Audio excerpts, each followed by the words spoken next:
صفحہ نمبر 231 ہی جاری ہے۔ سوال نمبر 2، حدیث کا ترجمہ کریں اور نکسیر کی صورت میں وضو اور نماز کے مسائل پر بحث کریں۔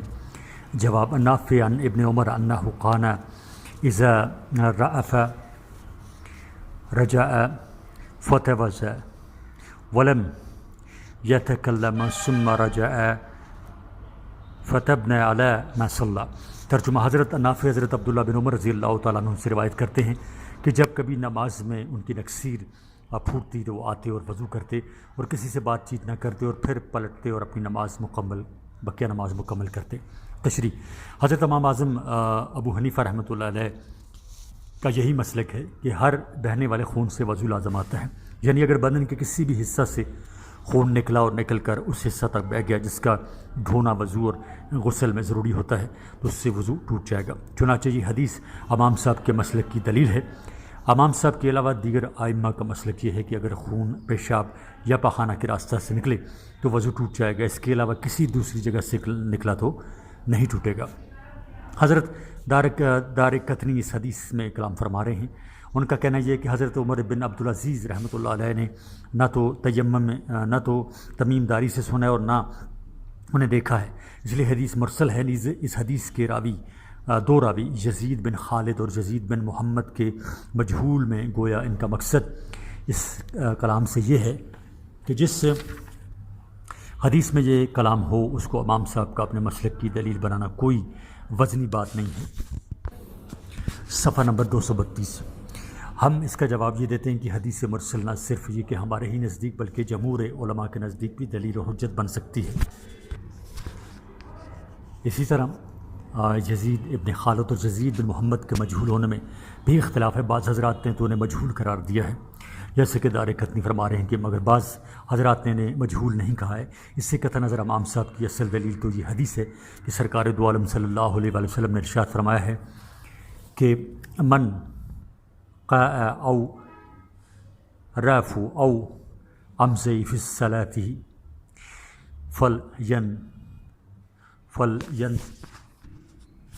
فلینصرف ولیتوضأ ولیبنی علی صلاتہ ما لم یتکلم قضا فی الہدایہ۔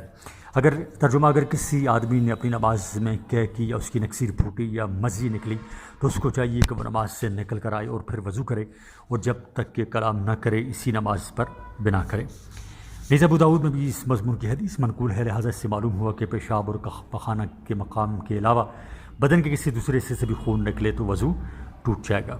ابو عبیدہ بن ابی صفر، اسحاق بن منصور، ابو عبیدہ اسحاق، عبد الصمد بن عبد الوارث، حسین، یحییٰ بن ابی کثیر، عبد الرحمن بن عمر اوزائی، یاسین بن ولید مخزومی، مادان بن ابی طلحہ، ابی درداء رضی اللہ تعالیٰ عنہ سے روایت ہے کہ رسول اللہ صلی اللہ علیہ وسلم نے کہہ کی اور وضو کیا۔ پھر جب میری ملاقات صوبان سے دمشق کی مسجد میں ہوئی اور میں نے ان سے اس کا ذکر کیا اور انہوں نے کہا کہ سچ کہا ابو درداء نے، اس لیے کہ میں نے خود رسول اکرم صلی اللہ علیہ وسلم کے وضو کے لیے پانی ڈالا تھا۔ اور اسحاق بن منصور نے مادان میں طلحہ کہا ہے۔ امام ابو عیسیٰ ترمذی کہتے ہیں اکثر صحابہ و تابعین سے مروی ہے وضو کرنا کہ اور نکسیر سے، اور سفیان ثوری ابن مبارک اور احمد اسحاق کا یہی قول ہے، اور بعض اہل علم نے کہا ہے جن میں امام مالک اور امام شافعی رحمہم اللہ بھی ہیں کہ قے اور نکسیر سے وضو نہیں ٹوٹتا۔ حسن بن معلم نے اس حدیث کا بہت اچھا کہا ہے، اور حسین کی روایت کردہ حدیث اس باب میں زیادہ صحیح ہے۔ اور محمد نے یہ یحییٰ بن کثیر سے روایت کی ہے اور اس میں غلطی کی ہے۔ وہ کہتے ہیں کہ یحییٰ بن ولید سے، وہ خالد بن مادان سے، وہ ابو درداء رضی اللہ تعالیٰ عنہ سے روایت کرتے ہیں۔ انہوں نے اس سند میں اوزائی کا ذکر نہیں کیا اور کہا کہ خالد بن مادان سے روایت ہے، جبکہ مادان بن ابو طلحہ صحیح ہے۔ صفحہ نمبر 233 یعنی 233۔ سوال نمبر 3، حدیث کا ترجمہ کریں اور اس کی روشنی میں موضوع پر مسا کی شرعی حیثیت اجاگر کریں۔ جواب: حدثنا سعید بن عبد الرحمن بن زکی انہ قال رأیت انس بن مالک اتى قباء قبل ثم يأتي بماء فتوضأ فغسل وجهه ويديه إلى المرفقين ومسح برأسه ثم مسح على الخفين ثم صلى۔ ترجمہ: حضرت سعید بن عبد الرحمن بن رکیش بیان کرتے ہیں کہ بے شک میں نے حضرت انس بن مالک رحمۃ اللہ علیہ کو دیکھا کہ وہ قباء میں آئے اور انہوں نے پیشاب کیا، پھر پانی لایا گیا تو انہوں نے وضو کیا، پھر انہوں نے موضوع پر مسح کیا اور نماز ادا فرمائی۔ تشریح: موضوع پر مسح کرنے کا جواز سنت اور آثار مشہورہ سے ثابت ہے، بلکہ حفاظ حدیث کی ایک جماعت نے اس کی تصریح کی ہے کہ موضوع پر مسح کرنے کے بارے میں منقول حدیث متواتر ہے، اور بعض محدثین نے اس حدیث کے راوی صحابہ کی تعداد بھی نقل کی ہے، چنانچہ اسی سے زیادہ صحابہ اس حدیث کو روایت کرتے ہیں، جن میں عشرہ مبشرہ بھی شامل ہیں۔ علامہ ابن عبد البر رحمۃ اللہ علیہ فرماتے ہیں کہ میں نہیں جانتا کہ علماء سلف میں سے کسی نے اس سے انکار کیا ہو۔ حضرت حسن بصری فرماتے ہیں کہ میں نے 70 صحابہ کو اس مسئلہ پر اعتقاد رکھتے ہوئے پایا ہے۔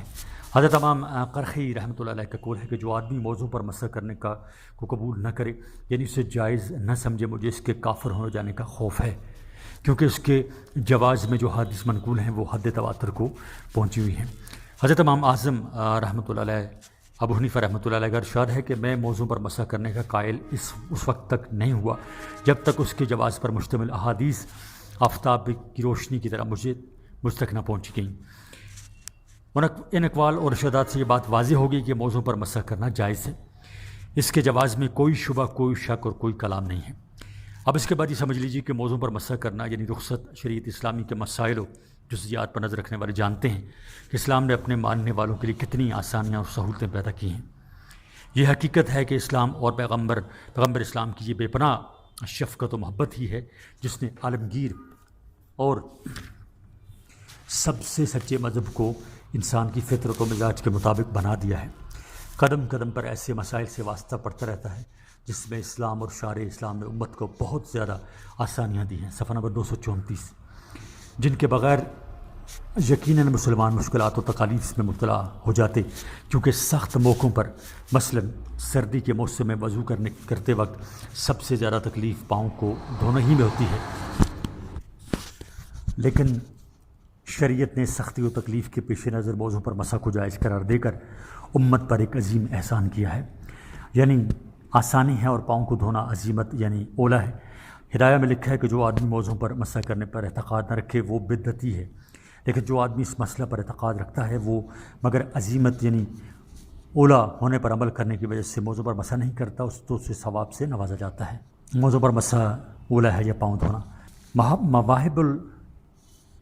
مواہب لدنیہ میں منقول ہے کہ علماء کے ہاں اس بارے میں اختلاف ہے کہ آیا موضوع پر مسح کرنا افضل ہے یا اسے اتار کر پاؤں کو دھونا افضل ہے۔ چنانچہ بعض حضرات کی رائے تو یہ ہے کہ موضوع پر مسح کرنا ہی افضل ہے، کیونکہ اس سے اہل بدعت یعنی روافظ و خوارج کا رد ہوتا ہے جو اس مسئلہ میں تانو تشنیع کرتے ہیں۔ حضرت امام احمد کا مختار مسلک یہی ہے، اور امام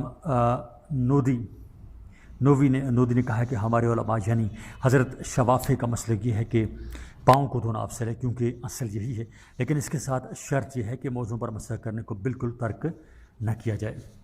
صاحب سفر الصحارہ فرماتے ہیں کہ رسول اللہ صلی اللہ علیہ وسلم کو دونوں میں کوئی تکلیف نہ تھی، یعنی اگر آپ صلی اللہ علیہ وسلم موزہ پہنے ہوتے تھے تو پاؤں دھونے کے لیے انہیں اتارتے نہیں تھے، اور اگر موزہ پہنے ہوئے نہیں ہوتے تھے تو مسح کرنے کے لیے انہیں پہنتے نہ تھے۔ اس بارے میں علماء کے ہاں اختلاف ہے، مگر بہتر اور صحیح طریقہ یہی ہے کہ ہر آدمی کو چاہیے کہ وہ اس مسئلہ میں سنت کے موافق ہی عمل کرے، یعنی سرکار دو عالم صلی اللہ علیہ وسلم کا جو تعامل ذکر کیا گیا ہے اسی طرح تمام مسلمان بے تکلفی کے ساتھ اس پر عمل کریں۔ موضوع پر مسح کرنے کی مدت، مسافر کے لیے موضوع پر مسح کرنے کی مدت 3 دن 3 راتیں ہیں، یعنی وہ 3 دن اور 3 راتوں تک وضو کے وقت اپنے موضوع پر مسح کر سکتا ہے۔ صفحہ نمبر 235۔ اور مقیم کے لیے مسح کی مدت 1 دن اور 1 رات ہے، یعنی وہ 1 دن اور 1 رات تک وضو کے وقت اپنے موضوع پر مسح کر سکتا ہے۔ اور مقیم کے لیے مسح کی مدت کی ابتدا جمہور علماء کے نزدیک اس وقت ہوگی جب کہ وضو ٹوٹ جائے۔ مثلاً ایک مقیم آدمی نے دوپہر کو وضو کرنے کے بعد موزہ پہنا اور شام کو اس کا وضو ٹوٹ گیا تو اس مسح کی مدت کی ابتدا اور شام ہی سے ہوگی، یعنی وہ اگلے دن شام تک اپنے وضو پر مسح کر سکتا ہے۔ مطلب یہ ہے کہ سو کر اٹھنے یا پیشاب و پخانے کے بعد وضو کرنے کی صورت میں اس مدت تک جو مسافر یا مقیم کے لیے ہے، پاؤں کو دھونے کے لیے موزوں کو اتارنا نہیں چاہیے، بلکہ موزوں پر مسح کر لیا جائے۔ اور جنابت کی حالت میں یعنی جب غسل واجب ہو جائے تو نہانے کے لیے موزے اتارنے ضروری ہیں، کیونکہ اس حالت میں موزوں پر مسح درست نہیں ہے۔ حضرت امام مالک اور حضرت امام شافعی رحمہ اللہ کے نزدیک پشت قدم یعنی موزے کے اوپر مسح کرنا واجب ہے، اور موزے کے نیچے یعنی تلوے پر مسح کرنا سنت ہے۔ لیکن حضرت امام ابو حنیفہ رحمۃ اللہ علیہ اور حضرت امام احمد کا مسلک یہ ہے کہ مسح فقط پشت قدم یعنی موزے کے اوپر کیا جائے۔ یہ دونوں حضرات فرماتے ہیں کہ جس حدیث سے موزے کے دونوں طرف مسح کرنے کا اس بات ہو رہا ہے، خود معیار صحت کو پہنچی ہوئی نہیں ہے، کیونکہ علماء نے اس کی صحت بارے کلام کیا ہے۔ یہ جیسی حدیث بہت زیادہ منقول ہیں جو اس حدیث کے بالکل برعکس ہیں، اور جن سے یہ معلوم ہوتا ہے کہ مسح فقط پشت پر کیا جائے، لہٰذا عمل اس ہی حدیث پر کیا جائے گا۔ محدثین کی اصطلاح میں حدیث سے معلول اس حدیث کو کہتے ہیں جس میں ایسا سبب پوشیدہ ہو جو اس بات کا تقاضا کرتا ہو کہ اس حدیث کے مطابق عمل نہ کیا جائے۔ اس حدیث کے ضعیف ہونے کی دو وجوہات ہیں۔ اول تو یہ کہ حضرت مغیرہ تک اس حدیث کی سند کا پہنچنا ثابت نہیں ہے، بلکہ اس کی سند بولاوت جو مغیرہ کے مولا اور کاتب تھے پہنچتی ہے۔ دوسری وجہ ہے کہ اس حدیث کو سور ابن یزید نے رجا ابن حیات سے روایت کیا، اور جا ابن حیات نے حضرت مغیرہ کے کاتب سے روایت کیا ہے، حالانکہ رجا سے سور کا سماع ثابت نہیں ہے۔ پھر ایک سب سے بڑی وجہ یہ ہے کہ وہ مضمون جو حضرت مغیرہ رضی اللہ تعالیٰ عنہ کی حدیث میں مختلف صنعتوں کے ساتھ منقول ہے، اور جب معیار صحت کو پہنچی ہوئی ہے، اس میں مطلقاً اس بات کا ذکر کیا گیا ہے کہ آپ صلی اللہ علیہ وسلم نے موضوع پر مسح کیا تھا۔ صفحہ نمبر 236۔ اوپر نیچے مسح کرنے کی کوئی وضاحت منقول نہیں ہے۔ پھر حضرت مغیرہ کی ایک اور روایت اس کے بعد آ رہی ہے، اس میں صراحت کے ساتھ یہ منقول ہے کہ آپ صلی اللہ علیہ وسلم نے موضوع کے اوپر مسح کیا، لہٰذا معلوم یہ ہوا کہ اس حدیث میں اضطراب ہے، اور یہ وہ اسباب ہیں جس کی وجہ سے اس حدیث کو ضعیف کہا جاتا ہے۔ جراب پر مسح کرنے کا حکم۔ اور حضرت مغیرہ ابن شعبہ راوی ہیں کہ سرکار دو عالم صلی اللہ علیہ وسلم نے وضو کیا اور نالین یعنی پاؤں مبارک کے ساتھ جوربین پر مسح کیا۔ مسند احمد بن حنبل اور جامع ترمذی، سنن ابو داؤد اور سنن ابن ماجہ سے حوالے ہیں اس کے۔ قاموس میں لکھا ہے کہ جو رب پاؤں کے لفافے کو کہتے ہیں، قاموس میں لکھا ہے کہ جو رب کہتے ہیں یہاں پہ پاؤں کو لفافے کو، جیسے ہمارے جراب یا موزہ کہلاتا ہے۔ اس کی کئی قسمیں ہوتی ہیں، یہاں اس کے بعض احکام و مسائل لکھے جاتے ہیں۔ حنفی مسلک میں جو جوربین یعنی موزوں پر مسح اس وقت درست ہوگا جب کہ وہ مجلد ہوں، یعنی ان کے اوپر نیچے چمڑا لگا ہوا ہو، منحل ہوں اور یعنی فقط نیچے ہی چمڑا ہو، اور مسخنین ہوں۔ مسخنین اس موزے کو کہتے ہیں جس کو پہن کر ایک فرسخ چلا جا سکے اور وہ بغیر باندھے ہوئے پنڈلی پر رکا رہے، نیز اس کے اندر کا کوئی حصہ نہ دکھلائی دے اور نہ ہی اس کے اندر پانی چھن سکتا ہو۔ چلپی کی عبارت سے یہ معلوم ہوتا ہے کہ اگر جوربین منعلین بغیر سخنین ہوں گے تو اس پر مسح جائز نہیں ہوگا۔ منعلین پر مسح اسی وقت درست ہوگا جبکہ سخنین بھی ہوں۔ چونکہ حضرت امام شافعی رحمۃ اللہ علیہ کے نزدیک جورب پر مسح درست نہیں، خواہ وہ منحل ہی کیوں نہ ہو، اس لیے یہ حدیث حنفیہ کی جانب سے ہے، ان پر حجت ہے، جس سے یہ ثابت ہو رہا ہے کہ رسول اللہ صلی اللہ علیہ وسلم نے جورب پر مسح فرمایا۔ جس حضرت علی المرتضیٰ، حضرت عبداللہ ابن مسعود، حضرت انس ابن مالک اور حضرت عمر بن خطاب رضی اللہ تعالیٰ عنہ کے بارے میں بھی منقول ہے کہ ان حضرات نے اس پر مسح کیا ہے۔ آخر حدیث میں یہ فرمایا گیا کہ آپ نے نالین کے ساتھ جوربین پر مسح کیا، تو یہاں نالین کے مفہوم کے تعین میں دو احتمال ہیں۔ اول تو یہ کہ اس سے جوتے مراد ہیں، آپ صلی اللہ علیہ وسلم جو جوربین پر جوتوں کے ساتھ مسح کیا، چونکہ عرب میں اس وقت اپنے ایسے جوتے استعمال ہوتے تھے جو بالکل چپل کی طرح ہوتے تھے، اور ان پر اس طرح تسمہ لگا رہتا تھا کہ انہیں پہننے کے بعد پاؤں کے اوپر کا حصہ کھلا رہتا تھا۔ صفحہ نمبر 237، جس کی وجہ سے موزوں پر مسح کرنے میں کوئی رکاوٹ نہیں ہوتی تھی، یا پھر اس سے یہ مراد ہے کہ آپ صلی اللہ علیہ وسلم نے ان جوربین پر مسح کیا جن کے نیچے چمڑا لگا ہوا تھا۔ سوال نمبر 4، حدیث کا ترجمہ کریں اور روایت حال کے مسئلے پر روشنی ڈالیں۔ جواب دیکھیے، اس کے لیے پرچہ 2007 جو ابھی ہم نے حل شدہ پرچہ پڑھ کے ہم آئے ہیں، اس میں آپ اس کا جواب دیکھیں۔ سوال نمبر 5، اس حدیث کا ترجمہ اور تشریح کر کے بتائیں کہ زکوٰۃ الفطر سے کیا مراد اور احناف کے نزدیک اس کی ادائیگی کا بہترین وقت کون سا ہے؟ جواب، النافی ان ابن عمر کان یبعث بزکوٰۃ الفطر الی الذی لجمع عنده قبل الفطر بیومین او ثلاثۃ قال محمد رحمۃ اللہ علیہ وبہذا ناخذ یجبنا تعجیل زکوٰۃ الفطر قبل ان یخرج الرجل الی المصلی وہو قول ابی حنیفہ رحمہ اللہ۔ ترجمہ، حضرت نافع رضی اللہ تعالیٰ عنہ روایت کرتے ہیں کہ بے شک حضرت عبداللہ بن عمر رضی اللہ تعالیٰ عنہ صدقہ فطر وصول کرنے والے کے پاس عید الفطر سے 2 یا 3 دن پہلے بھیج دیا کرتے تھے۔ امام محمد رحمۃ اللہ علیہ فرماتے ہیں کہ اس سے ہم دلیل پکڑتے ہیں کہ صدقہ فطر عید الفطر سے قبل ادا کرنا چاہیے، اور یہی امام ابو حنیفہ رحمۃ اللہ علیہ کا قول ہے۔ تشریح زکوٰۃ الفطر، رمضان المبارک کے مہینے کے اختتام پر ہر فرد کی طرف سے ایک مخصوص وزن کے برابر اناج صدقہ کرنے کا نام زکوٰۃ الفطر ہے، جس کی تفصیل آگے آ رہی ہے۔ حضرت امام شافعی رحمۃ اللہ علیہ اور حضرت امام احمد رحمہ اللہ کے نزدیک صدقہ فطر فرض ہے۔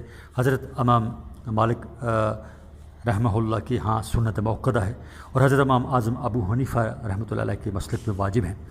حدیث میں مذکور لفظ فرض حضرت امام شافعی اور حضرت امام احمد کے نزدیک اپنے ظاہری معنی ہی پر معمول ہے۔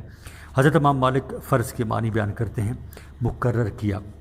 حنفی حضرات فرماتے ہیں کہ صدقہ فطر چونکہ دلیل قطعی کے ذریعے ثابت نہیں ہے، اس لیے صدقہ فطر عمل کے لحاظ سے تو فرض ہی کے برابر ہے، لیکن اعتقادی طور پر اسے فرض نہیں کہا جا سکتا، جس کا مطلب یہ ہے کہ واجب ہے، فرض نہیں ہے۔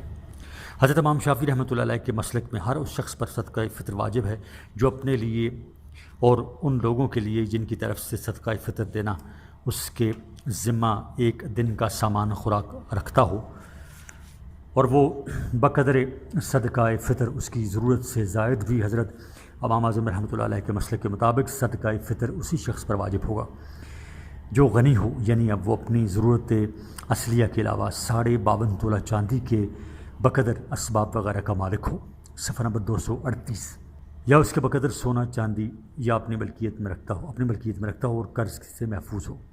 صدقہ فطر کا وجوب عید الفطر کی فجر طلوع ہونے کے وقت ہوتا ہے، لہذا جو شخص طلوع فجر سے پہلے مر جائے اس پر صدقہ فطر واجب نہیں ہے، اور اسی طرح جو شخص طلوع فجر کے بعد اسلام لائے اور مال پائے، یا بچہ طلوع فجر کے بعد پیدا ہوا، اس پر بھی صدقہ فطر واجب نہیں۔ صدقہ فطر کی مقدار 2 مد، اس سے مراد آدھا سا ہے، کیونکہ ایک مد غلہ کا وزن 14 چھٹانک کے قریب ہوتا ہے اور ایک سا 3.5 سیر کے برابر ہوتا ہے، لہٰذا صدقہ فطر کے طور پر گیہوں 1.25 سیر یعنی 1 کلو یعنی 336 گرام دینا چاہیے، 1 کلو 336 گرام دینا چاہیے، کیونکہ گیہوں کا آٹا گیہوں کا ستو بھی گیہوں ہی کے مثل ہے، اس لیے یہ دونوں چیزیں بھی اسی مقدار میں دینی چاہیے۔ 1 سا 3.5 سیر یعنی 14 اوزان کے مطابق 3 کلو یعنی 266 گرام ہوتا ہے۔ صدقہ فطر کس کی طرف سے ادا کرنا ہوگا؟ جو غلام خدمت کے لیے ہو اس کی طرف سے اس کے مالک پر صدقہ فطر دینا واجب ہے، ہاں جو غلام تجارت کے لیے ہو اس کی طرف سے صدقہ فطر دینا واجب نہیں ہے۔ اسی طرح جو غلام بھاگ جائے اس کی طرف سے بھی صدقہ فطر دینا واجب نہیں ہے، ہاں جب وہ واپس آ جائے تو اس وقت دینا واجب ہوگا۔ اولاد اگر چھوٹی اور مالدار نہ ہو تو اس کی طرف سے اس کے باپ پر صدقہ فطر دینا واجب ہے، ہاں اگر چھوٹی اولاد مالدار ہو تو پھر اس کا صدقہ فطر اس کے باپ پر واجب نہیں ہے بلکہ اس کے مال میں دیا جائے گا۔ بڑی اولاد جس پر دیوانگی طاری ہو، اس کا حکم بھی چھوٹی اولاد کی طرح ہے۔ اسی طرح بڑی اولاد کی طرف سے باپ پر اور بیوی کی طرف سے خاوند پر ان کا صدقہ فطر دینا واجب نہیں ہے۔ ہاں اگر کوئی باپ اپنی ہوشیار اولاد کی طرف سے یا کوئی خاوند اپنی بیوی کی طرف سے ان کا صدقہ ان کی اجازت سے عذرائے احسان و مروت ادا کر دے تو جائز ہوگا۔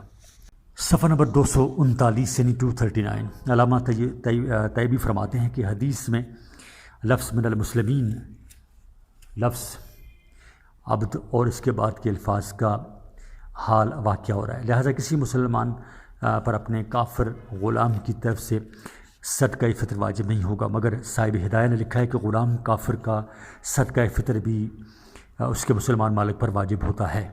انہوں نے اس کے ثبوت میں ایک حدیث بھی نقل کی ہے۔ صدقہ فطر نماز عید سے پہلے ہی ادا کرنا مستحب ہے۔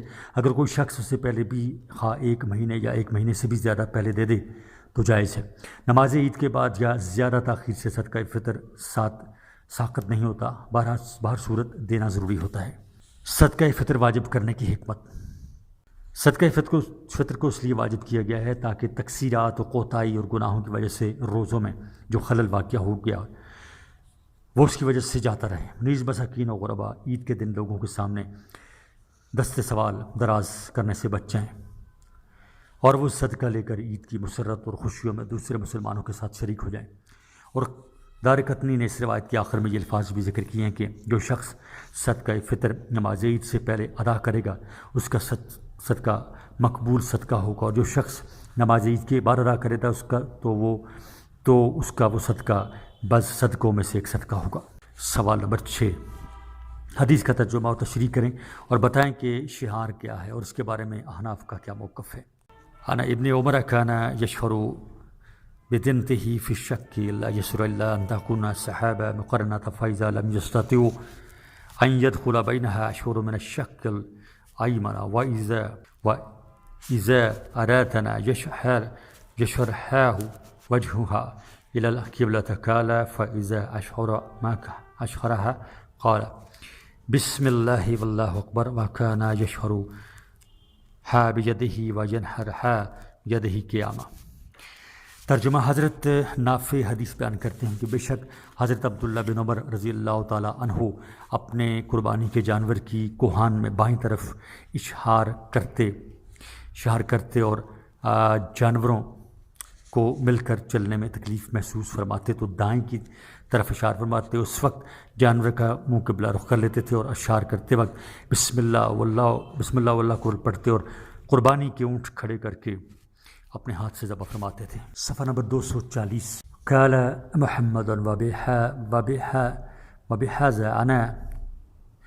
وبهذا نأخذ التقليد أفضل من الأشهار والأشهار حسن والأشهار من الجانب الأيسر إلا أن تكون السحابة مقرنة لا يستطيع أن يدخل بينها فليشهرها من الجانب إلا یسر الایمن۔ امام محمد فرماتے ہیں کہ ہمارا یہی معمول ہے کہ ہار افضل ہے نشان لگانے سے اور اشعار بائیں طرف افضل ہیں اگر جانوروں کو تکلیف کا خدشہ نہ ہو تو، ورنہ بائیں طرف کر لیا جائے۔ بہرحال اشعار دائیں بائیں دونوں طرف چیر کرنا جائز ہے۔ تشریح، اشعار اور تقلید کسے کہتے ہیں؟ حج میں ہدی کا جو جانور ساتھ لے جایا جاتا ہے یعنی قربانی کا، اس کے پہلو کو زخم آلود کر دیتے ہیں جسے اشعار کہا جاتا ہے۔ نیز اس جانور کے گلے میں جوتے یا ہڈی وغیرہ کا ہار ڈال دیتے ہیں جسے تقلید کہا جاتا ہے، اور ان دونوں کا مقصد ثمر کی علامت کر دینا ہوتا ہے کہ یہ ہدی کا جانور ہے۔ حضرت صلی اللہ علیہ وسلم جب حج کے لیے چلے اور ذوالحلیفہ کو جو اہل مدینہ کا میقات ہے پہنچے تو نماز پڑھنے کے بعد اس اونٹنی کو طلب فرمایا جسے آپ صلی اللہ علیہ وسلم بطور ہدی اپنے ساتھ لے چلے تھے۔ صفحہ نمبر 240 ہی جاری ہے۔ پہلے آپ صلی اللہ علیہ وسلم نے اس کی کوہان کے دائیں پہلو میں نیزہ مارا، جب اس سے خون بہنے لگا تو اسے پونچھ دیا اور پھر اس کے گلے میں 2 جوتیوں کا ہار ڈال دیا، اور اس طرح آپ صلی اللہ علیہ وسلم نے یہ علامت مقرر فرما دی کہ یہ ہدی کا جانور ہے، تاکہ لوگ جب اس نشانی و علامت کے ذریعے یہ جانیں کہ یہ ہدی ہے تو اس سے کوئی تعارض نہ کریں اور قزاق یعنی چور وغیرہ ڈاکو وغیرہ اس سے غائب نہ کریں، اور اگر یہ جانور راستہ بھٹک جائے تو لوگ اسے اس کی جگہ پہنچا دیں۔ ایام جاہلیت میں لوگوں کا یہ شیوہ تھا کہ جس جانور پر ایسی کوئی علامت نہ دیکھتے اسے ہڑپ کر جاتے تھے، اور جس جانور پر یہ علامت ہوتی تھی اسے چھوڑ دیتے تھے۔ چنانچہ شارع اسلام نے بھی اسی طریقہ کو مذکورہ بالا مقصد کے تحت جائز رکھا۔ ام المومنین حضرت عائشہ صدیقہ رضی اللہ تعالیٰ عنہ کہتی ہیں، فرماتی ہیں کہ نبی کریم صلی اللہ علیہ وسلم نے ایک مرتبہ بکریوں کو بطور ہدی خانہ کعبہ کو بھیجا اور ان کے گلے میں ہار ڈالا، بخاری و مسلم۔ علامہ طیبی کہتے ہیں کہ تمام علماء اس بات پر متفق ہیں کہ بکریوں میں اشعار یعنی ان کو زخمی کرنا مشروع نہیں ہے، البتہ ان میں تقلید یعنی ان کے گلے میں ہار ڈالنا سنت ہے، لیکن اس بارے میں حضرت امام مالک کا اختلافی قول ہے۔ اب اس فقہی مسئلے کی طرف آئیے۔ جمہور ائمہ اس بات پر متفق ہیں کہ اشعار یعنی جانور کو اس طرح زخمی کرنا سنت ہے، لیکن جسم یعنی بکری، دمبا اور بھیڑ میں اشعار کو ترک کر دینا چاہیے۔ صفحہ نمبر 241، کیونکہ یہ جانور بہت کمزور ہوتے ہیں، ان جانوروں کے لیے صرف تقلید یعنی گلے میں ہار ڈال دینا کافی ہے۔ حضرت امام ابو حنیفہ رحمۃ اللہ علیہ کے نزدیک تقلید تو مستحب ہے، لیکن اشعار مطلقاً مکروہ ہے، خواہ بکری ہو، چھترا ہو یا اونٹ وغیرہ۔ علماء حضرت امام اعظم کی اس بات کی تعبیر یہ کرتے ہیں کہ حضرت امام اعظم مطلق طور پر اشعار کی کراہت کے قائل نہیں تھے، بلکہ انہوں نے صرف اپنے زمانے کے لیے اشعار کو مکروہ قرار دیا تھا، کیونکہ اس وقت لوگ اس مقصد کے لیے ہدی کو بہت زیادہ زخمی کر دیا کرتے تھے، جس سے زخم کی سرایت کر جانے کا خوف ہوتا تھا۔ عزیز طلبہ، یہ آڈیو ریکارڈنگ آپ کے لیے ہیومینیٹیرین ڈیولپمنٹ آرگنائزیشن ایبٹ آباد کے ذریعے اہتمام کی گئی۔ ہیومینیٹیرین ڈیولپمنٹ آرگنائزیشن ایبٹ آباد 2011 سے اپنی مدد آپ کے تحت صحت، تعلیم اور معاشی خود مختاری کے شعبوں میں بہتری کے لیے کوشاں ہے۔ ادارہ نے نہ صرف خیبر پختونخوا بلکہ ملک بھر کے نابینا طلباء کی تعلیمی مشکلات اور رکاوٹوں کو دور کرنے کے لیے FA تا ماسٹرز لیول کی نصابی کتب اور کورسز، جن میں علامہ اقبال اوپن یونیورسٹی کے کورسز بھی شامل ہیں، کو آڈیو ریکارڈنگ میں منتقل کرنے کا اہتمام کیا ہے، تاکہ نابینا طلباء اعلیٰ تعلیم تک رسائی حاصل کر کے ملک و قوم کی ترقی اور خوشحالی میں اپنا بھرپور کردار ادا کر سکیں۔ یہ تمام آڈیو ریکارڈنگز نابینا طلباء کو بالکل مفت فراہم کی جا رہی ہیں۔ نابینا طلباء کے علاوہ دیگر طلباء بھی اس تعلیمی سہولت سے استفادہ کر سکتے ہیں۔ ہیومینیٹیرین ڈیولپمنٹ آرگنائزیشن ایبٹ آباد، ای میل HDOATD@gmail.com، ویب سائٹ HDORG.net، رابطہ نمبر 03459541 یعنی 0345 9541 838۔ صفحہ نمبر 241 جاری ہے۔ سوال نمبر 7، خبر واحد سے کیا مراد ہے؟ اس کی اقسام مثالوں سے واضح کریں۔ جواب، خبر واحد لغوی اعتبار سے خبر واحد وہ ہے جسے ایک ہی شخص روایت کرے، مگر اصطلاحاً خبر واحد وہ ہے جس میں متواتر کی کل شرائط موجود نہ ہوں۔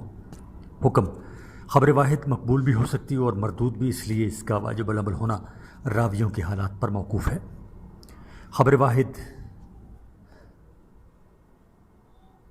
محتفل بالقرآن، وہ خبر واحد جو قرائن سے گھری ہوئی ہو اسے محتفل بالقرائن کہتے ہیں۔ اس کی مندرجہ ذیل اقسام ہیں۔ نمبر 1، وہ غیر متواتر حدیث جو بخاری اور مسلم میں ہو اور اس میں قبولیت اور اولیت کے مندرجہ ذیل قرائن موجود ہوں۔ الف، فن حدیث میں شیخین کی جلالت شان کا وسیع پیمانے پر مسلم ہونا، مثلاً بخاری و مسلم کا علم حدیث میں دوسروں کی نسبت جلیل الشان ہونا۔ ب، صحیح و سقیم کو امتیاز کرنے میں ان کا سب پر سبقت لے جانا، یعنی امام بخاری و مسلم کا صحیح حدیث صحیح کی تمیز میں دوسرے محدثین پر مقدم ہونا۔ جیم، ان کو صحاح کے علماء میں اعلیٰ مرتبہ کی قبولیت کا شرف حاصل ہونا۔ نمبر 2، حدیث محتف بالقرائن کی دوسری قسم وہ مشہور حدیث ہے جس کے طریق ہائے اسناد کئی ہوں، ایک دوسرے سے الگ تھلگ ہوں اور راویوں کے ضعف اور دیگر علل سے پاک ہوں۔ نمبر 3، حدیث مسلسل بالآئمہ یعنی اس کے راوی سب کے سب حافظہ و ضابطۂ آئمہ و فن ہو، اور ان کے ساتھ دوسرے راوی بھی اس کی روایت میں شریک ہوں تاکہ وہ غریب نہ ہو جائے۔ صفحہ نمبر 242۔ سوال نمبر 8، تدوین حدیث پر تفصیلی نوٹ لکھیں۔ جواب، اس جواب کے لیے دیکھیے آپ پرچہ نمبر 207۔ یہ 207 جو ہم نے پرچہ ابھی گزشتہ صفحات میں پڑھا ہے، حل شدہ پرچہ 2007، اس میں یہ جواب، اس سوال کا جواب گزر چکا ہے۔ سوال نمبر 9، خبر مشہور اور خبر عزیز کی تعریف لکھیں اور مثالیں دیں۔ جواب، خبر مشہور وہ حدیث کے جس کے ہر طبقہ میں اس کے کم از کم 3 راوی ہوں، باقی زائد اس قدر ہوں کہ متواتر کی جملہ شرائط پر حاوی ہوں۔ حدیث مشہور میں حدیث متواتر کی بعض شرائط مفقود ہوتی ہیں، مثلاً 2 شرط یا چوتھی شرط۔ خبر مشہور کو خبر مستفیض بھی کہا جاتا ہے۔ بعض محدثین نے خبر مشہور اور خبر مستفیض میں فرق کیا ہے، اور بعض کا کہنا ہے کہ دونوں ایک ہی چیز ہیں۔ حدیث مشہور کی ایک اور قسم بھی ہے، حدیث مشہور کی ایک اور بھی قسم ہے جس کو مشہور عوام بھی کہا جاتا ہے۔ یاد رہے کہ مشہور اس خبر کو کہتے ہیں جو زبان زد مخلوق ہو، یعنی ہر آدمی کی زبان پر ہو، اگرچہ اس کی کوئی سند بھی نہ ہو۔ مشہور کی مثال الجلا من الشیطان، الجلا من الشیطان۔ خبر عزیز وہ ہے کہ ہر طبقہ میں اس کے کم از کم 2 راوی ہوں، اب باقی اگر کسی مقام میں 2 سے زیادہ ہوں تو مذائقہ نہیں ہے۔ بعض محدثین نے خبر عزیز کو خبر صحیح بھی کہا ہے۔ امام بخاری رحمۃ اللہ علیہ نے اپنی کتاب صحیح بخاری میں دی وہی حدیث نقل کی ہے جو خبر عزیز پر مشتمل ہو، جبکہ جمہور کے نزدیک غیر صحیح کے لیے عزیز ہونا شرط نہیں ہے۔ سوال نمبر 10، مختصر تعریف کریں۔ نمبر 1 مولک، نمبر 2 مرسل، نمبر 3 معزل، اور نمبر 4 خبر واحد۔ جواب، نمبر 1 مولک، یہ غیر مقبول حدیث کی ایک قسم ہے جس خبر کی سند کی ابتدا سے ایک یا ایک سے زیادہ راوی ساقط ہوں، اسے مولک کہتے ہیں۔ مولک کی کئی صورتیں ہیں۔ نمبر 1 مصنف خود سند حذف کر دے، یعنی ختم کر دے۔ بے صحابی یا صحابی اور تابعی کو چھوڑ کر مصنف باقی سند حذف کر دے۔ تے مصنف اس شخص کو جس نے اس کو حدیث بیان کی ہے حذف کر کے جو شخص اوپر ہے اس کی جانب روایت حدیث کو منسوب کر دے کہ اس نے مجھ سے حدیث بیان کی ہے۔ صفحہ نمبر 243 یعنی 243۔ اوپر والا شخص اگر مصنف کا استاد ہو تو اس میں اختلاف ہے کہ یہ مولک ہے یا نہیں۔ اگر مصنف کا استاد الاستاد یا مصنف کا اپنا استاد بھی ہو تو اس کی روایت کو مدلس اور اس کا یہ فعل تدلیس کہلائے گا، بصورت دیگر یہ حدیث مولک کہلائے گی۔ مولک کا مغزوف راوی مجہول الحال ہوتا ہے۔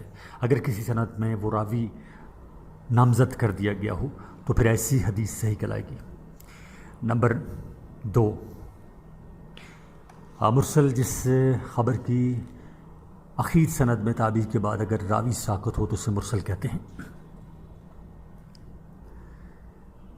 3 معزل، جس حدیث کے 2 یا 2 سے زیادہ راوی ساقط ہو گئے ہوں اسے معزل کہتے ہیں۔ اگر اوائل سند سے بتصرف مصنف ایک ہی مقام سے متعدد راوی ساقط ہوں تو اس پر معلق اور معزل دونوں کا اطلاق ہوتا ہے۔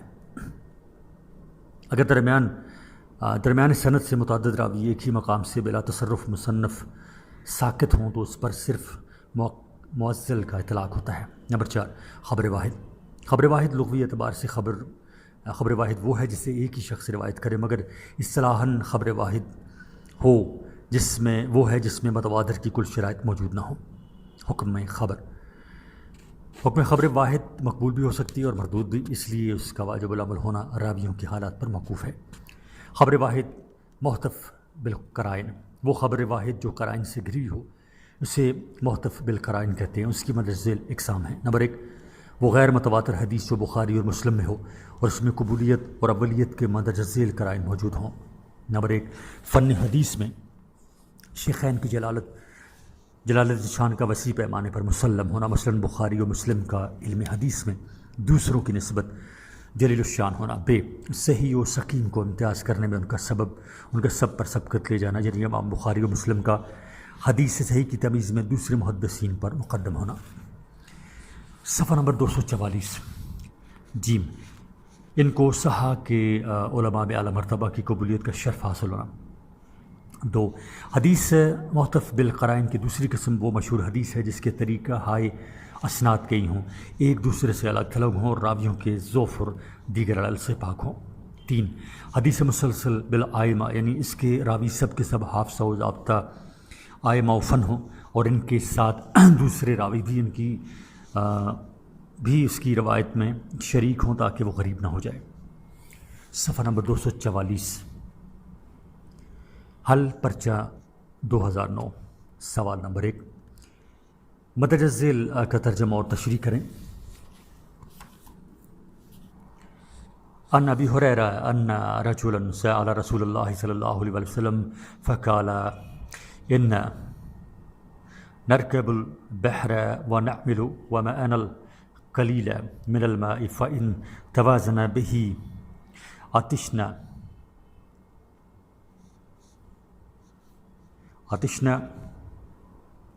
أفتتوزى بماء البحر فقال رسول الله صلى الله عليه وسلم هو الطهور ماؤه الحلال میتۃ۔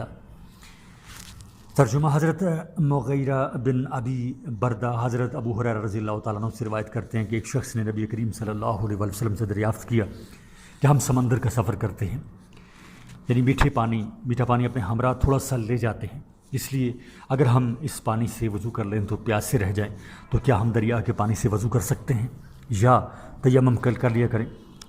نبی کریم صلی اللہ علیہ وسلم نے فرمایا دریا کا وہ پانی پاک کرنے والا ہے، اس کا مردار حلال ہے۔ حوالے ہیں مالک، سنن ابن داؤد، سنن نسائی، ابن ماجہ اور دارمی سے۔ تشریح میتہ اس مردار جانور کو کہتے ہیں جو بغیر ذبح کیے ہوئے اپنے آپ مر جائے، چنانچہ اس حدیث میں میتۃ سے مراد مچھلی ہے کیونکہ اسے ذبح نہیں کرتے، اس کا شکار کرنا اور اسے پانی سے نکالنا ہی اس کو ذبح کرنے کے مترادف ہے۔ البتہ جو مچھلی پانی میں مر جائے وہ حنفیہ کے ہاں حلال نہیں ہے۔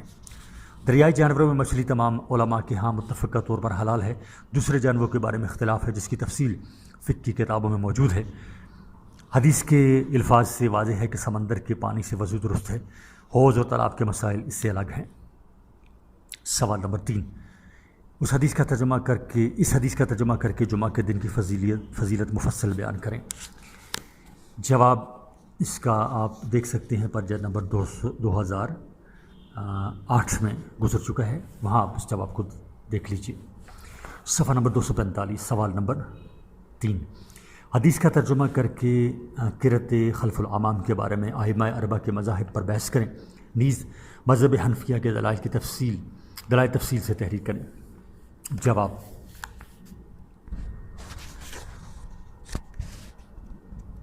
عن جابر بن عبد الله عن النبي صلى الله عليه وسلم أنه قال من صلى خلف الأمام فإن قراءة الإمام له قراءة۔ ترجمہ حضرت جابر بن عبداللہ رضی اللہ تعالیٰ عنہ فرماتے ہیں کہ نبی کریم صلی اللہ علیہ وسلم نے فرمایا جو امام کے پیچھے نماز پڑھے بے شک امام کی قرت اس کے پیچھے بے شک امام کی قرت ہے۔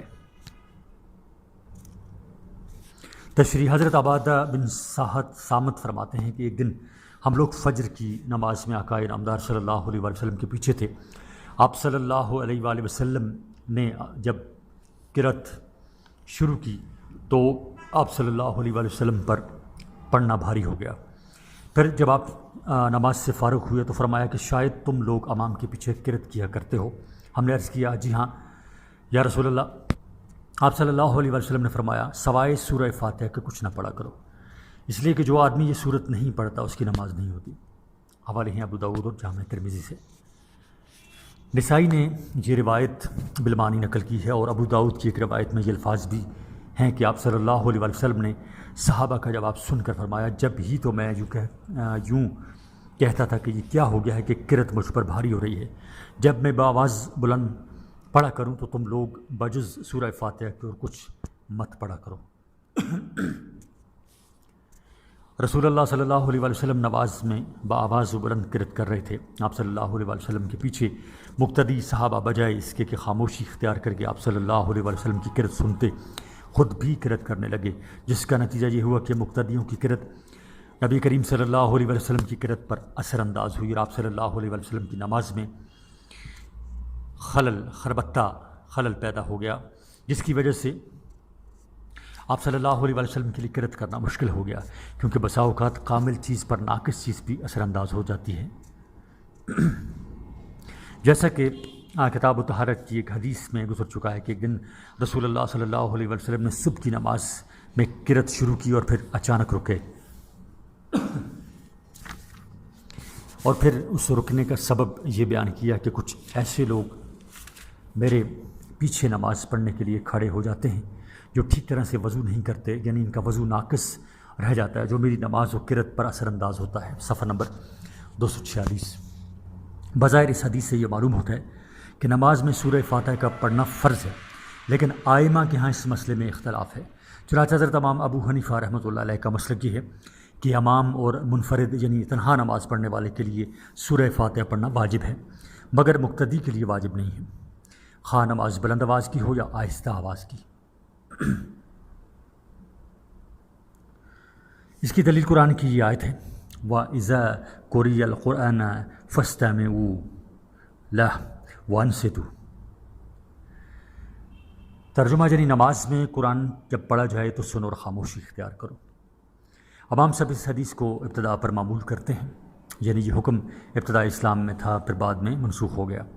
اور حضرت ابو ہریرہ رضی اللہ تعالیٰ عنہ فرماتے ہیں کہ ایک مرتبہ آقا انعامدار صلی اللہ علیہ وسلم جہری یعنی اونچی آواز سے جو نماز پڑھی جاتی ہے قرأت والی، نمازی سے جس میں قرأت بآواز بلند کی جاتی ہے فارغ ہوئے اور نمازیوں کی طرف متوجہ ہو کر فرمایا، ابھی تم میں سے کسی نے میرے ساتھ قرأت کی ہے؟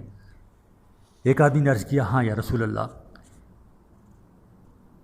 رسول اللہ صلی اللہ علیہ وسلم نے فرمایا، میں جبھی تو دل میں کہتا تھا کہ یہ کیا ہو گیا ہے کہ میں قرآن پڑھنے میں الجھتا ہوں۔ حضرت ابو ہریرہ رضی اللہ تعالیٰ عنہ فرماتے ہیں کہ جب لوگوں نے یہ سنا تو ان نمازوں میں جن میں رسول اللہ صلی اللہ علیہ وسلم قرأت بلند آواز سے کرتے تھے، آپ کے ساتھ قرأت کرنے سے رک گئے۔ حوالے ہیں مالک، مسند احمد بن حنبل، ابو داؤد، جامع ترمذی، سنن نسائی اور سنن ابن ماجہ سے۔ اس حدیث سے سراحت سے معلوم ہو گیا کہ صحابہ جہری نماز میں امام کے پیچھے مطلقاً کچھ نہیں پڑھتے تھے،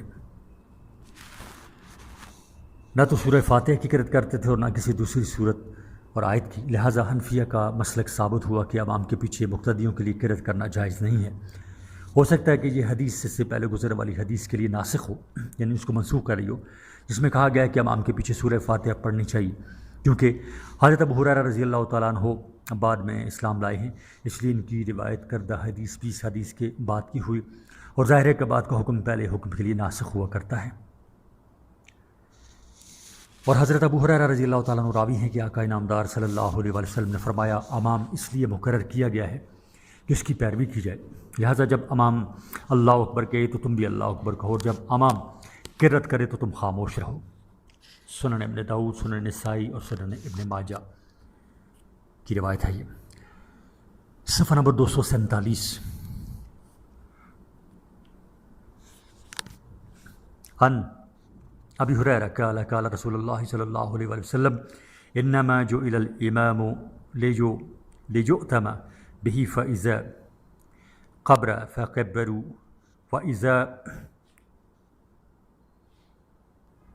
واذا قرأ فانصتوا، روا ابو داؤد و نسائی و ابن ماجہ۔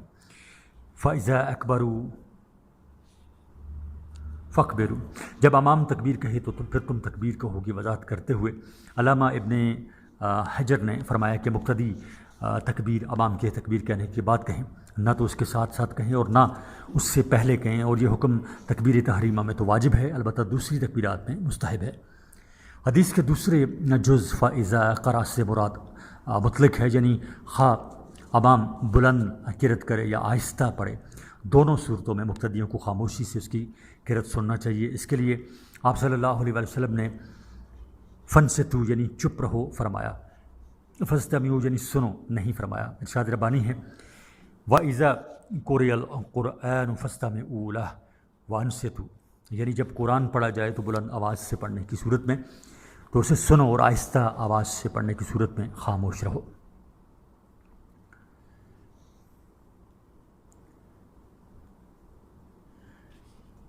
صفحہ نمبر 247 ہی جاری ہے۔ لہٰذا معلوم ہوا کہ امام کے پیچھے مقتدیوں کے لیے کچھ پڑھنا مطلقاً ممنوع ہے، خواہ نماز جہری یعنی بلند آواز میں ہو یا سری یا بغیر بلند آواز کے ہو یا بآواز آہستہ ہو۔ سورہ فاتحہ کی قرأت میں ائمہ کے مسلک۔ حضرت امام شافعی رحمۃ اللہ علیہ فرماتے ہیں کہ مقتدی کے لیے سورہ فاتحہ پڑھنا خواہ نماز جہری ہو یا سری واجب ہے، سورہ فاتحہ کے علاوہ کوئی سورت وغیرہ پڑھنا جائز ہے۔ حضرت امام احمد، حضرت امام مالک اور ایک قول کے مطابق خود حضرت امام شافعی رحمہ اللہ کا بھی مسلک یہ ہے کہ مقتدی کے لیے سورہ فاتحہ کا پڑھنا صرف سری نماز میں واجب ہے، یعنی جو بآواز بلند نہیں پڑھی جاتی۔ جہری نماز میں محض امام کی قرأت سننا کافی ہے۔ حضرت امام اعظم ابو حنیفہ رحمۃ اللہ علیہ کے ہاں خواہ نماز سری ہو یا جہری دونوں صورتوں میں مطلقاً قرأت مقتدی کے لیے ممنوع ہے۔ نیز صاحبین یعنی حضرت امام ابو یوسف اور حضرت امام محمد کے نزدیک بھی مقتدی کو پڑھنا مکروہ ہے۔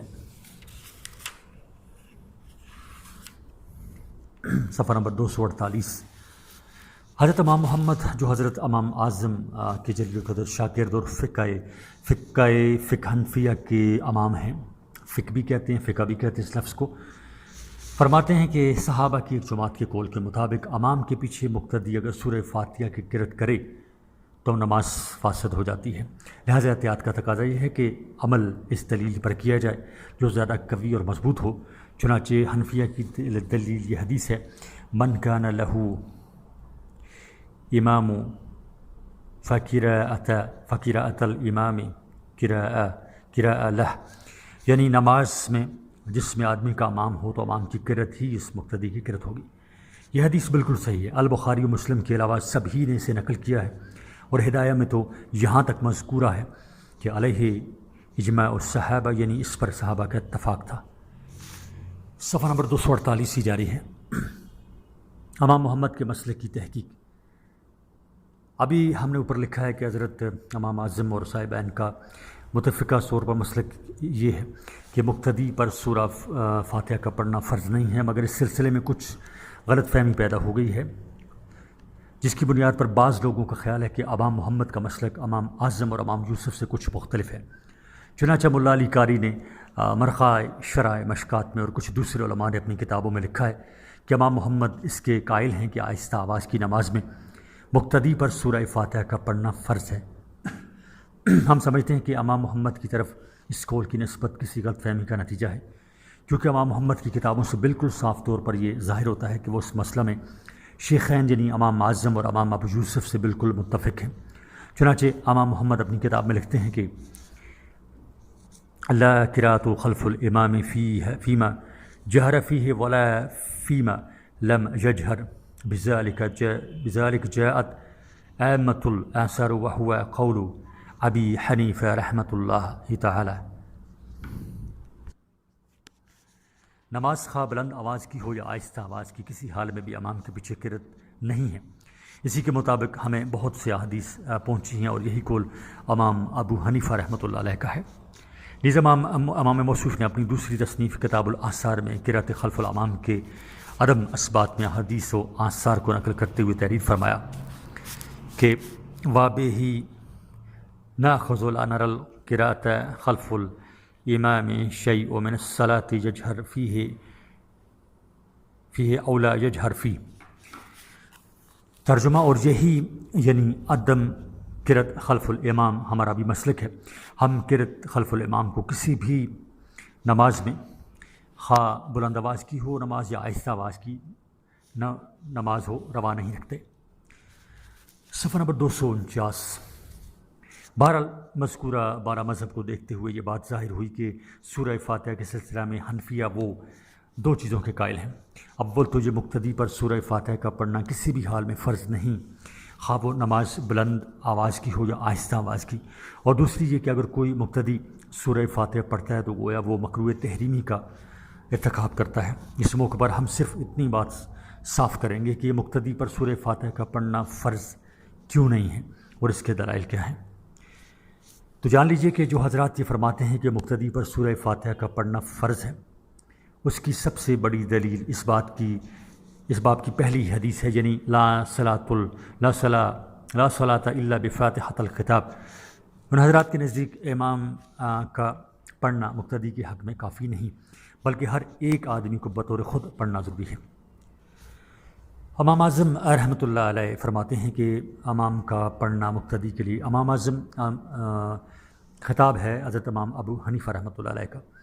امام اعظم رحمۃ اللہ علیہ فرماتے ہیں کہ امام کا پڑھنا مقتدی کے لیے کافی ہے۔ جب امام نے پڑھا تو اس کا مطلب یہ ہوا کہ پوری جماعت نے پڑھا۔ چنانچہ وہ اپنے اس قول کی تائید میں یہ حدیث پیش کرتے ہیں، من کان لہ امام فقراءۃ الامام قراءۃ اللہ، یعنی جو آدمی کسی امام کے پیچھے نماز پڑھے تو اس امام کی قرأت اس مقتدی کی بھی قرأت سمجھی جائے گی۔ گو بعض علماء نے اگرچہ اس حدیث کی صحت میں کلام کیا ہے، مگر حقیقت میں ان کا کلام صحیح نہیں ہے، کیونکہ یہ حدیث بہت سی اسناد سے ثابت ہے، جن میں سے بعض اسناد تو اس درجے کی صحیح اور سالم ہیں کہ اس میں کسی کلام کی گنجائش ہی نہیں۔ بہرحال اس حدیث سے یہ بات بصراحت ثابت ہوتی ہے کہ مقتدی کو قرأت کرنے کی ضرورت نہیں ہے، نہ تو سورہ فاتحہ کی اور نہ کسی اور سورت کی۔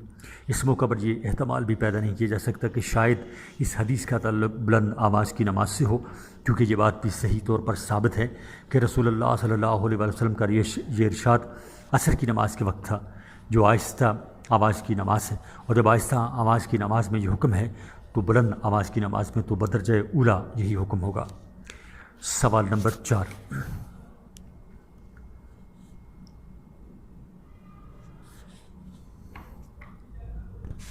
سوال نمبر 4 ہے اور جاری ہے حل پرچہ 2009۔ زکوٰۃ نہ دینے کے نتائج پر بحث کریں اور اس پر قرآنی آیات اور حدیث کا حوالہ دیں۔ جواب، عن ابی ہریرہ قال من کان لہ مال ولم یعدز کنہ مثل لہ یوم القیامۃ شجاع افرع لہ زبیبتان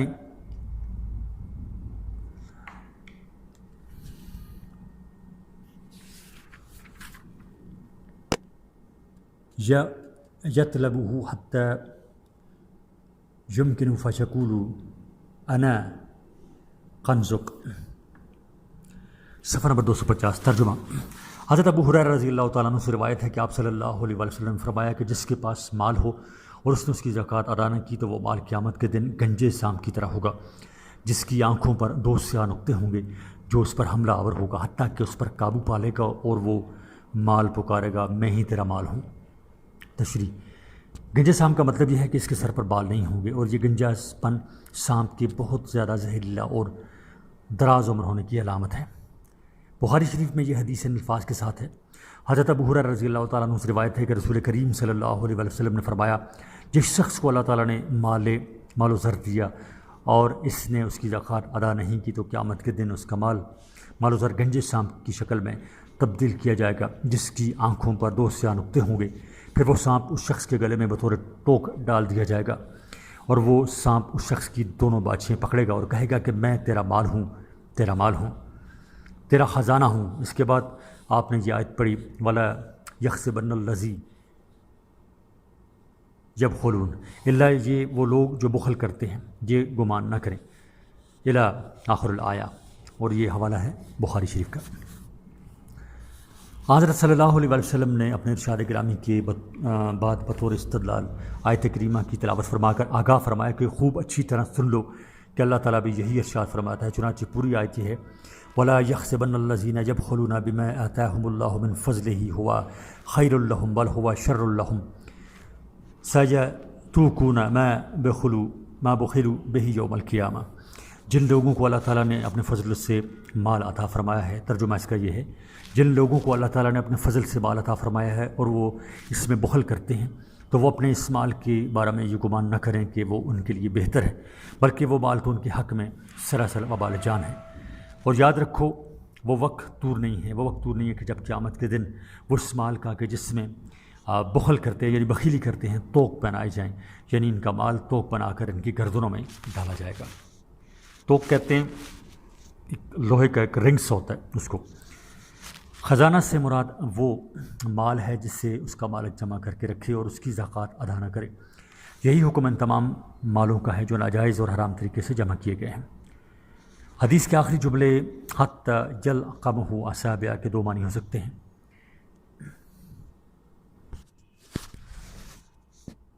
حدیث کے آخری جملے حتی یلقمہ اصابع کے دو معنی ہو سکتے ہیں۔ ایک تو یہی معنی جو ترجمہ میں ظاہر کیے گئے ہیں، اب وہ سانپ مالک کی انگلیوں کا لقمہ بنائے گا کیونکہ اس نے ہاتھوں ہی سے مال کما کر جمع کیا تھا اور اس کی زکوٰۃ ادا نہیں کی تھی۔ اس صورت میں لفظ اصابع ضمیر کا بدل ہوگا۔ صفحہ نمبر 251۔ دوسرے معنی یہ ہو سکتے ہیں کہ مالک کے مال خود اپنی انگلیاں لقمہ کے طور پر سانپ کے منہ میں دے دے گا، جیسا کہ کبھی کبھی ایسا ہوتا ہے کہ سانپ وغیرہ سے انتہائی خوف کے وقت بے اختیار اپنی انگلیاں اس کے منہ میں داخل کر دیتے ہیں۔ لیکن دوسرے معنی نہ صرف یہ کہ کچھ دل کو نہیں لگتے بلکہ اس میں اشکال و اعتراضات بھی پیدا ہو سکتے ہیں، اسی لیے زیادہ صحیح پہلے ہی معنی ہیں۔ زکوٰۃ نہ دینے پر وعید۔ حضرت ابو ہریرہ رضی اللہ تعالیٰ عنہ راوی کہ رسول اکرم صلی اللہ علیہ وسلم نے فرمایا، جو شخص سونے اور چاندی کے نصاب کا مالک ہو اور اس کا حق یعنی زکوٰۃ ادا نہ کرے تو قیامت کے دن اس کے لیے آگ کے تختے بنائے جائیں گے۔ یعنی تختے تو سونے اور چاندی کے ہوں گے مگر انہیں آگ میں اس قدر گرم کیا جائے گا کہ گویا وہ آگ ہی کے تختے ہوں گے۔ اسی لیے آپ نے آگے فرمایا کہ وہ تختے دوزخ کی آگ میں گرم کیے جائیں گے اور ان تختوں سے اس شخص کے پہلو، اس کی پیشانی اور اس کی پیٹھ داغی جائے گی۔ پھر ان تختوں کو اس کے بدن سے جدا کیا جائے اور آگ میں گرم کر کے پھر لایا جائے گا۔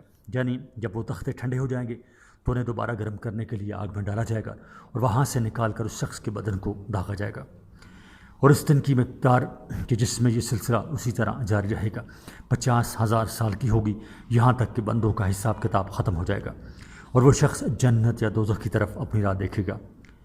صحابہ نے عرض کیا، یا رسول اللہ، یہ عذاب تو نقدی یعنی سونے چاندی کے بارے میں ہوگا، اونٹ کی زکوٰۃ نہ دینے والوں کا کیا حشر ہوگا؟ آپ نے فرمایا، جو شخص اونٹ کا مالک ہو اور اس کا حق یعنی زکوٰۃ ادا نہ کرے، اور اونٹوں کا ایک حق یہ بھی ہے کہ جس روز انہیں پانی پلایا جائے، ان کا دودھ دھوا جائے، تو قیامت کے دن اس شخص کو اونٹوں کے سامنے ہموار میدان میں منہ کے بل اوندا ڈال دیا جائے گا۔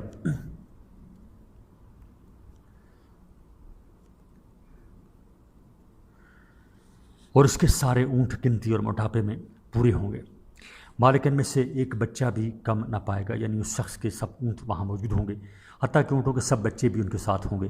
پھر یہ کہ وہ اونٹ خوب فربا یعنی موٹے تازے ہوں گے تاکہ اپنے مالک کو رونتے وقت خوب تکلیف پہنچائیں، چنانچہ وہ اونٹ اس شخص کو اپنے پیروں سے کچلیں گے اور اپنے دانتوں سے کاٹیں گے۔ جب ان اونٹوں کی جماعت روند کچل اور کاٹ کر چلی جائے تو دوسری جماعت آئے گی، یعنی اونٹوں کی قطار روند کچل کر چلی جائے گی تو اس کے پیچھے دوسری قطار آئے گی۔ اسی طرح یہ سلسلہ جاری رہے گا، اور جس دن یہ ہوگا اس دن کی مقدار 50,000 سال کی ہوگی، یہاں تک کہ بندوں کا حساب کتاب کر دیا جائے گا۔ صفحہ نمبر 252۔ اور وہ شخص جنت یا دوزخ کی طرف اپنی راہ دیکھے گا۔ صحابہ نے عرض کیا، یا رسول اللہ، گائے اور بکریوں کے مالک کا کیا حل ہوگا؟ آپ نے فرمایا، جو شخص گائیوں اور بکریوں کا مالک ہو اور ان کا حق یعنی زکوٰۃ ادا نہ کرے تو قیامت کے دن اسے ہموار میدان میں اوندے منہ ڈال دیا جائے گا اور اس کی گائیوں اور بکریوں کو وہاں لایا جائے گا جن میں سے کچھ کم نہیں ہوگا، ان میں سے کسی بکری کے سینگ نہ مڑے ہوئے ہوں گے نہ ٹوٹے ہوئے ہوں گے، اور نہ وہ منڈی یعنی بلا سینگ ہوں گے، یعنی ان سب کے سروں پر سینگ ہوں گے، نہ ٹوٹے ہوئے ہوں گے اور سالم ہوں گے تاکہ وہ اپنے سینگوں سے خوب مار سکیں۔ چنانچہ وہ گائیں اور بکریاں اپنے سینگوں سے اپنے مالک کو ماریں گی اور اپنے کھروں سے کچلیں گی، اور جب ایک قطار اسے مار کر کچل کر چلی جائے گی تو دوسری قطار آئے گی اور اپنا کام شروع کر دے گی، اور یہ سلسلہ اسی طرح جاری رہے گا۔ اور جس دن یہ ہوگا اس کی مقدار 50,000 سال کی ہوگی، یہاں تک کہ بندوں کا حساب کیا جائے گا اور وہ شخص جنت یا دوزخ کی طرف اپنی راہ دیکھے گا۔ صحابہ نے عرض کیا، یا رسول اللہ، گھوڑوں کے بارے میں کیا حکم ہے؟ آپ نے فرمایا، گھوڑے 3 قسم کے ہوتے ہیں۔ ایک تو وہ گھوڑے جو آدمی کے لیے گناہ کا سبب ہوتے ہیں، اس شخص کے گھوڑے جنہیں اس کے بالغ اظہار فخر و غرور اور مالدار اور ریا کے لیے، دکھانے کے لیے اور مسلمانوں سے دشمنی کے واسطے باندھے، چنانچہ وہ گھوڑے اپنے مالک کے لیے گناہ کا سبب بنتے ہیں، اور وہ گھوڑے جو آدمی کے لیے پردہ ہوتے ہیں اس شخص کے گھوڑے ہیں جنہیں اس کے مالک نے خدا کی راہ میں کام لینے کے لیے باندھا اور ان کی پیٹھ اور ان کی گردن کے بارے میں وہ خدا کے حق کو نہیں بھولا۔ چنانچہ وہ گھوڑے اپنے مالک کے لیے پردہ ہیں، اور وہ گھوڑے جو آدمی کے لیے ثواب کا سبب و ذریعہ بنتے ہیں اس شخص کے گھوڑے ہیں جنہیں ان کا مالک خدا کی راہ میں لڑنے کے لیے مسلمانوں کے واسطے باندھے اور چراگاہ اور سبزہ میں رکھیں۔ چنانچہ جب وہ گھوڑے چراگاہ اور سبزہ سے کچھ کھاتے ہیں تو جو کچھ انہوں نے کھایا یعنی گھاس وغیرہ کی تعداد کے بقدر اس کے لیے نیکیاں اس کے مالک کے لیے لکھی جاتی ہیں، یہاں تک کہ ان گھوڑوں کی لید اور ان کے پیشاب کے بقدر بھی اس کے لیے نیکیاں لکھی جاتی ہیں۔ صفحہ نمبر 253۔ کیونکہ لید اور پیشاب بھی گھوڑے کی زندگی کا باعث ہیں، اور گھوڑے رسی توڑ کر 1 یا 2 میدان دوڑتے پھرتے ہیں تو اللہ تعالیٰ ان کے قدموں کے نشانات اور ان کی لید جو وہ اس دوڑنے کی حالت میں کرتے ہیں کی تعداد کے برابر اس شخص کے لیے نیکیاں لکھتا ہے۔ اور جب وہ شخص ان گھوڑوں کو نہر پر پانی پلانے کے لیے لے جاتا ہے اور وہ نہر سے پانی پیتے ہیں، اگرچہ مالک کا ارادہ ان کو پانی پلانے کا نہ ہو، اللہ تعالیٰ گھوڑوں کے پانی پینے کے بقدر اس شخص کے لیے نیکیاں لکھتا ہے۔ صحابہ نے عرض کیا، یا رسول اللہ، اچھا گدھوں کے بارے میں کیا حکم ہے؟ آپ صلی اللہ علیہ وسلم نے فرمایا، گدھوں کے بارے میں مجھ پر کوئی حکم نازل نہیں ہوا، لیکن تمام نیکیوں اور اعمال کے بارے میں یہ آیت جامع ہے کہ فَمَن يَعْمَلْ مِثْقَالَ ذَرَّةٍ خَيْرًا يَرَهُ وَمَن يَعْمَلْ مِثْقَالَ ذَرَّةٍ شَرًّا يَرَهُ، یعنی جو شخص ایک ذرہ کے برابر نیکی کا عمل کرے گا اسے دیکھے گا، اور جو شخص ایک ذرہ کے برابر برائی کا عمل کرے گا اسے دیکھے گا۔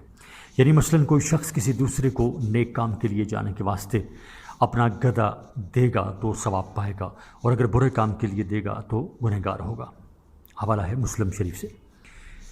قیامت کے دن کی مقدار 50,000 سال کے برابر بتائی گئی ہے، لیکن اس کا تعلق کافروں کے ساتھ ہے، یعنی قیامت کا دن کافروں کو 50,000 سال کے بقدر دراز یعنی لمبا معلوم ہوگا، بقیہ گنہگاروں کو ان کے گناہ کے بقدر دراز محسوس ہوگا۔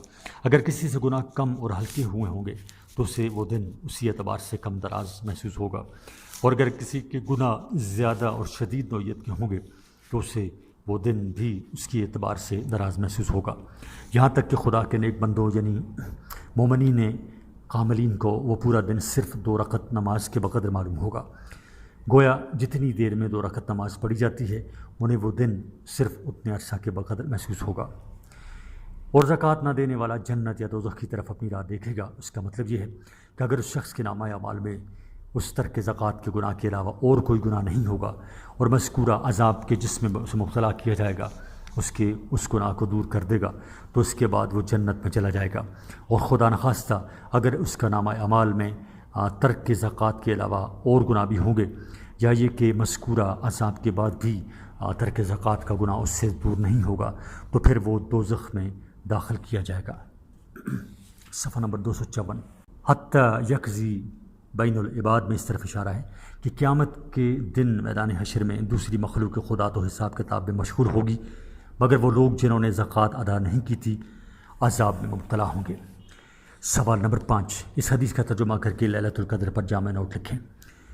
جواب، ان عبداللہ بن عمر ان رسول اللہ صلی اللہ علیہ وسلم قال تحروا لیلۃ القدر فی السبع الاواخر من رمضان۔ ترجمہ، حضرت عبداللہ بن عمر رضی اللہ تعالیٰ عنہ سے روایت ہے کہ نبی کریم صلی اللہ علیہ وسلم نے فرمایا کہ شب قدر کو رمضان المبارک کی آخری 10 راتوں میں تلاش کرو۔ حدیث نمبر 2، صفحہ نمبر 254 ہی جاری ہے۔ ان ہشام بن عروۃ ان ابیہ ان رسول اللہ صلی اللہ علیہ وسلم قال تحروا لیلۃ القدر فی العشر الاواخر من رمضان۔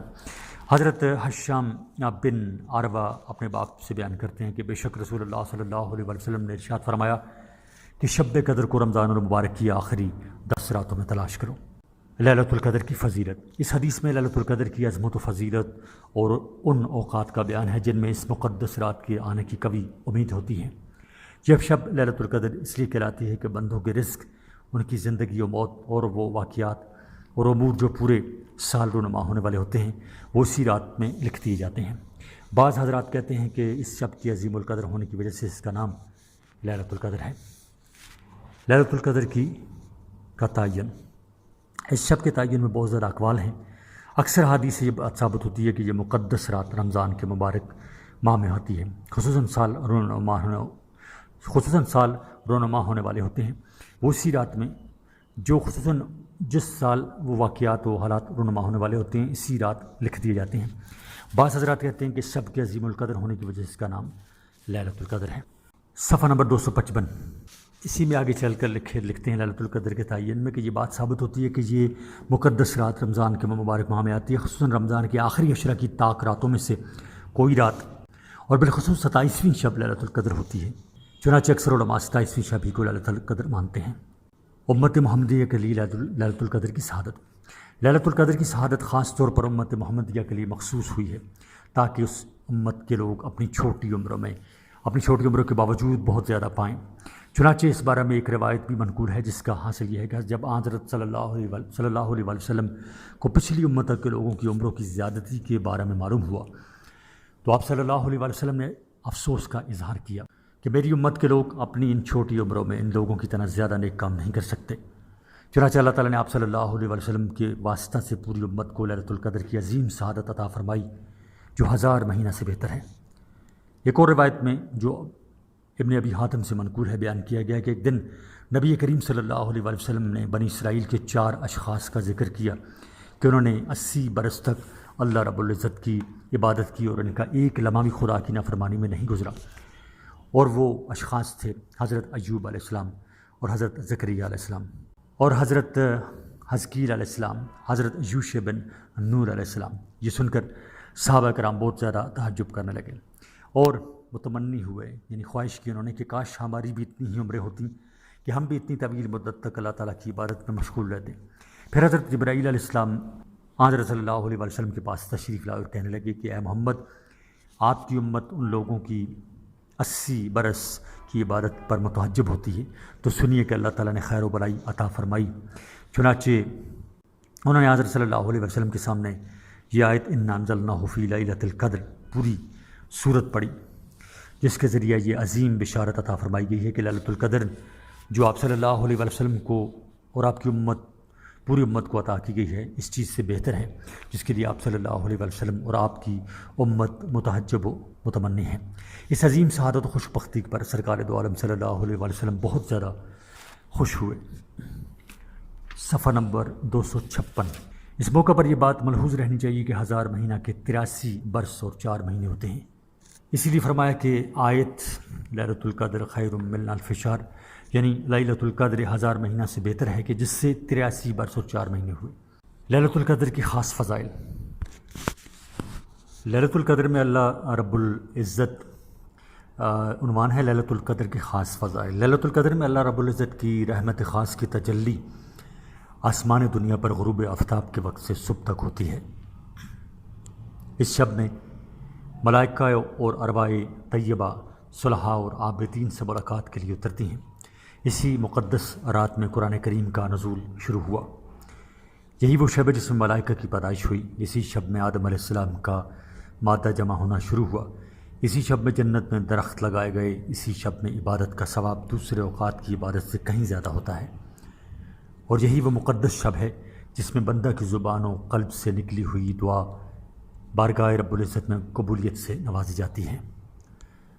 شریعت نے واضح طور پر کسی شب کو متعین کر کے نہیں بتایا کہ لیلۃ القدر فلاں شب ہے، گویا اس شب کو پوشیدہ رکھا گیا ہے۔ اس کی وجہ یہ ہے کہ اگر واضح طور پر اس شب کی نشاندہی کر دی جاتی تو عبادات و طاعات کی طرف لوگوں کا میلان نہ رہتا، بلکہ صرف اسی شب میں عبادت کر کے یہ سمجھ لیتے کہ ہم نے پورے سال کی عبادت سے بھی زیادہ ثواب حاصل کر لیا۔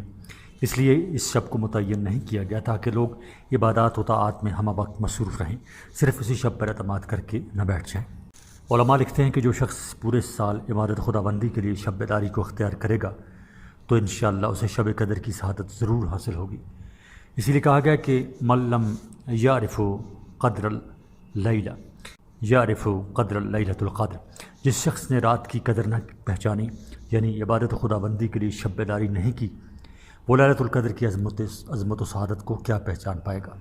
بعض علماء فرماتے ہیں کہ اس رات کی کچھ ایسی علامتیں جو حدیث و آثار سے منقول ہیں، اور بعض علامتیں اہل کشف نے پہچانی ہیں۔ اہل کشف ان لوگوں کو کہا جاتا ہے جو اللہ کے بہت قریب ہوتے ہیں، یعنی وہ کشف یعنی کسی چیز کا کھلنا، سامنے آنا، تو وہ ولی اللہ جن کو کہیں، جو اللہ کے ولی ہوتے ہیں، تو ان کی جو اندر کی آنکھ ہے اس سے وہ دیکھتے ہیں، اندر کی آنکھ سے، یعنی کہ ان پر کچھ چیزیں اللہ تعالیٰ اپنی حکم سے عیاں کر دیتا ہے، سامنے کر دیتا ہے، تو ان لوگوں کو کہتے ہیں اہل کشف۔ اور بعض علامتیں اہل کشف نے پہچانی ہیں، چنانچہ طبری نے ایک جماعت سے نقل کیا ہے کہ اس رات میں درخت بارگاہ رب العزت میں سجدہ ریز ہوتے ہیں اور زمین پر گر پڑتے ہیں اور پھر اپنی اصلی حالت پر آ جاتے ہیں۔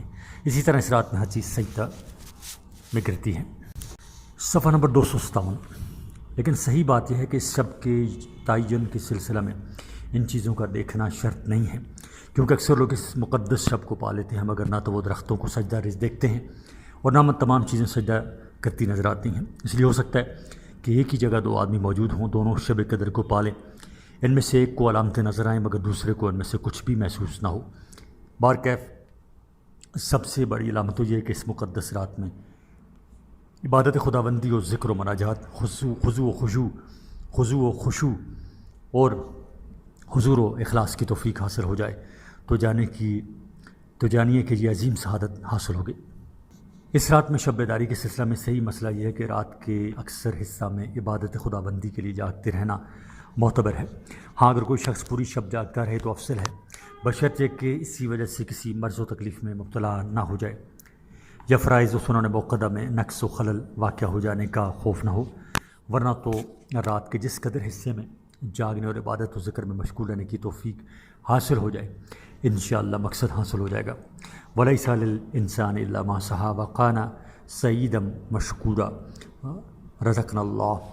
حضرت ابن عباس رضی اللہ تعالیٰ عنہ راوی ہیں کہ نبی کریم صلی اللہ علیہ وآلہ وسلم نے فرمایا، اسے رمضان کے آخری عشرہ میں تلاش کرو، یعنی لیلۃ القدر کو تلاش کرو، باقی ماندہ 9ویں شب میں کہ وہ 21ویں شب ہے، باقی ماندہ 7ویں شب میں کہ وہ 23ویں شب ہے، اور باقی ماندہ 5ویں شب میں کہ وہ 25ویں شب ہے، اور یہ روایت ہے بخاری شریف سے۔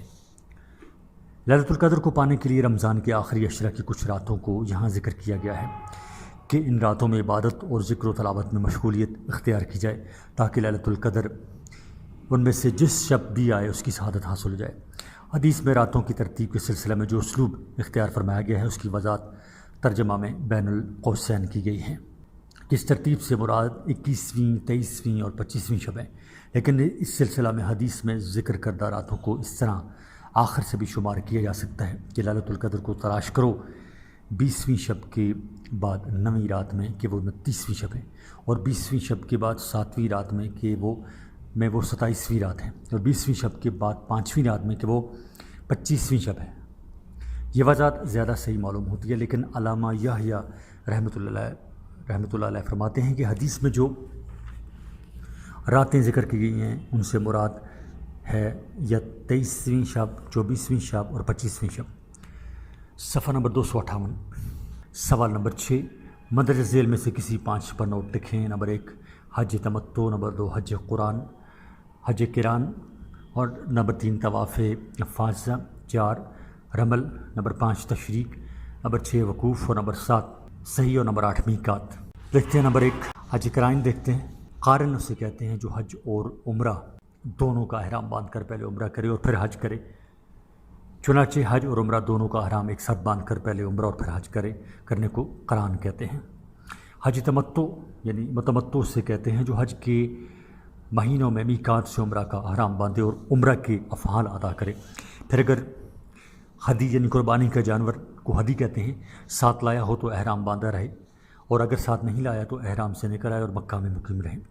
جب حج کے دن آئیں تو حج کا احرام حرم سے باندھے اور حج کرے، چنانچہ حج کے مہینوں میں پہلے عمرہ کا احرام باندھ کر عمرہ کرنا اور عمرہ سے فارغ ہونے کے بعد وطن جانے سے پہلے احرام کھولے۔ اگر قربانی کا جانور ساتھ لایا ہے یا احرام کھول کر پھر حج کے دنوں میں حرم سے حج کا احرام باندھ کر حج کرنے کو تمتع کہتے ہیں۔ طواف افاضہ، حاجی قربانی سے فارغ ہو کر خانہ کعبہ کی طرف روانہ ہو جاتے ہیں، وہاں پہنچ کر خانہ کعبہ کا طواف کرتے ہیں۔ اس طواف کو طواف افاضہ بھی کہتے ہیں، اور طواف رکن بھی، یہ طواف حج کا ایک رکن ہے، اور طواف افاضہ بھی حج کا ایک رکن ہے، اس پر حج کا اختتام ہو جاتا ہے۔ ویسے تو یہ طواف قربانی کے دن ہی کرنا افضل ہے، لیکن بعد میں کرنا بھی جائز ہے۔ رمل پہلوانوں کی طرح کندھے ہلا ہلا کر اکڑ اکڑ کر اور کچھ تیزی کے ساتھ قریب قریب قدم رکھ کر چلنا رمل کہلاتا ہے۔ طواف کے ساتھ چکروں میں سے پہلے 3 چکر میں تو کرنا چاہیے اور طواف کے باقی 4 چکروں میں آہستہ آہستہ یعنی اپنی معمولی چال کے ساتھ چلنا چاہیے۔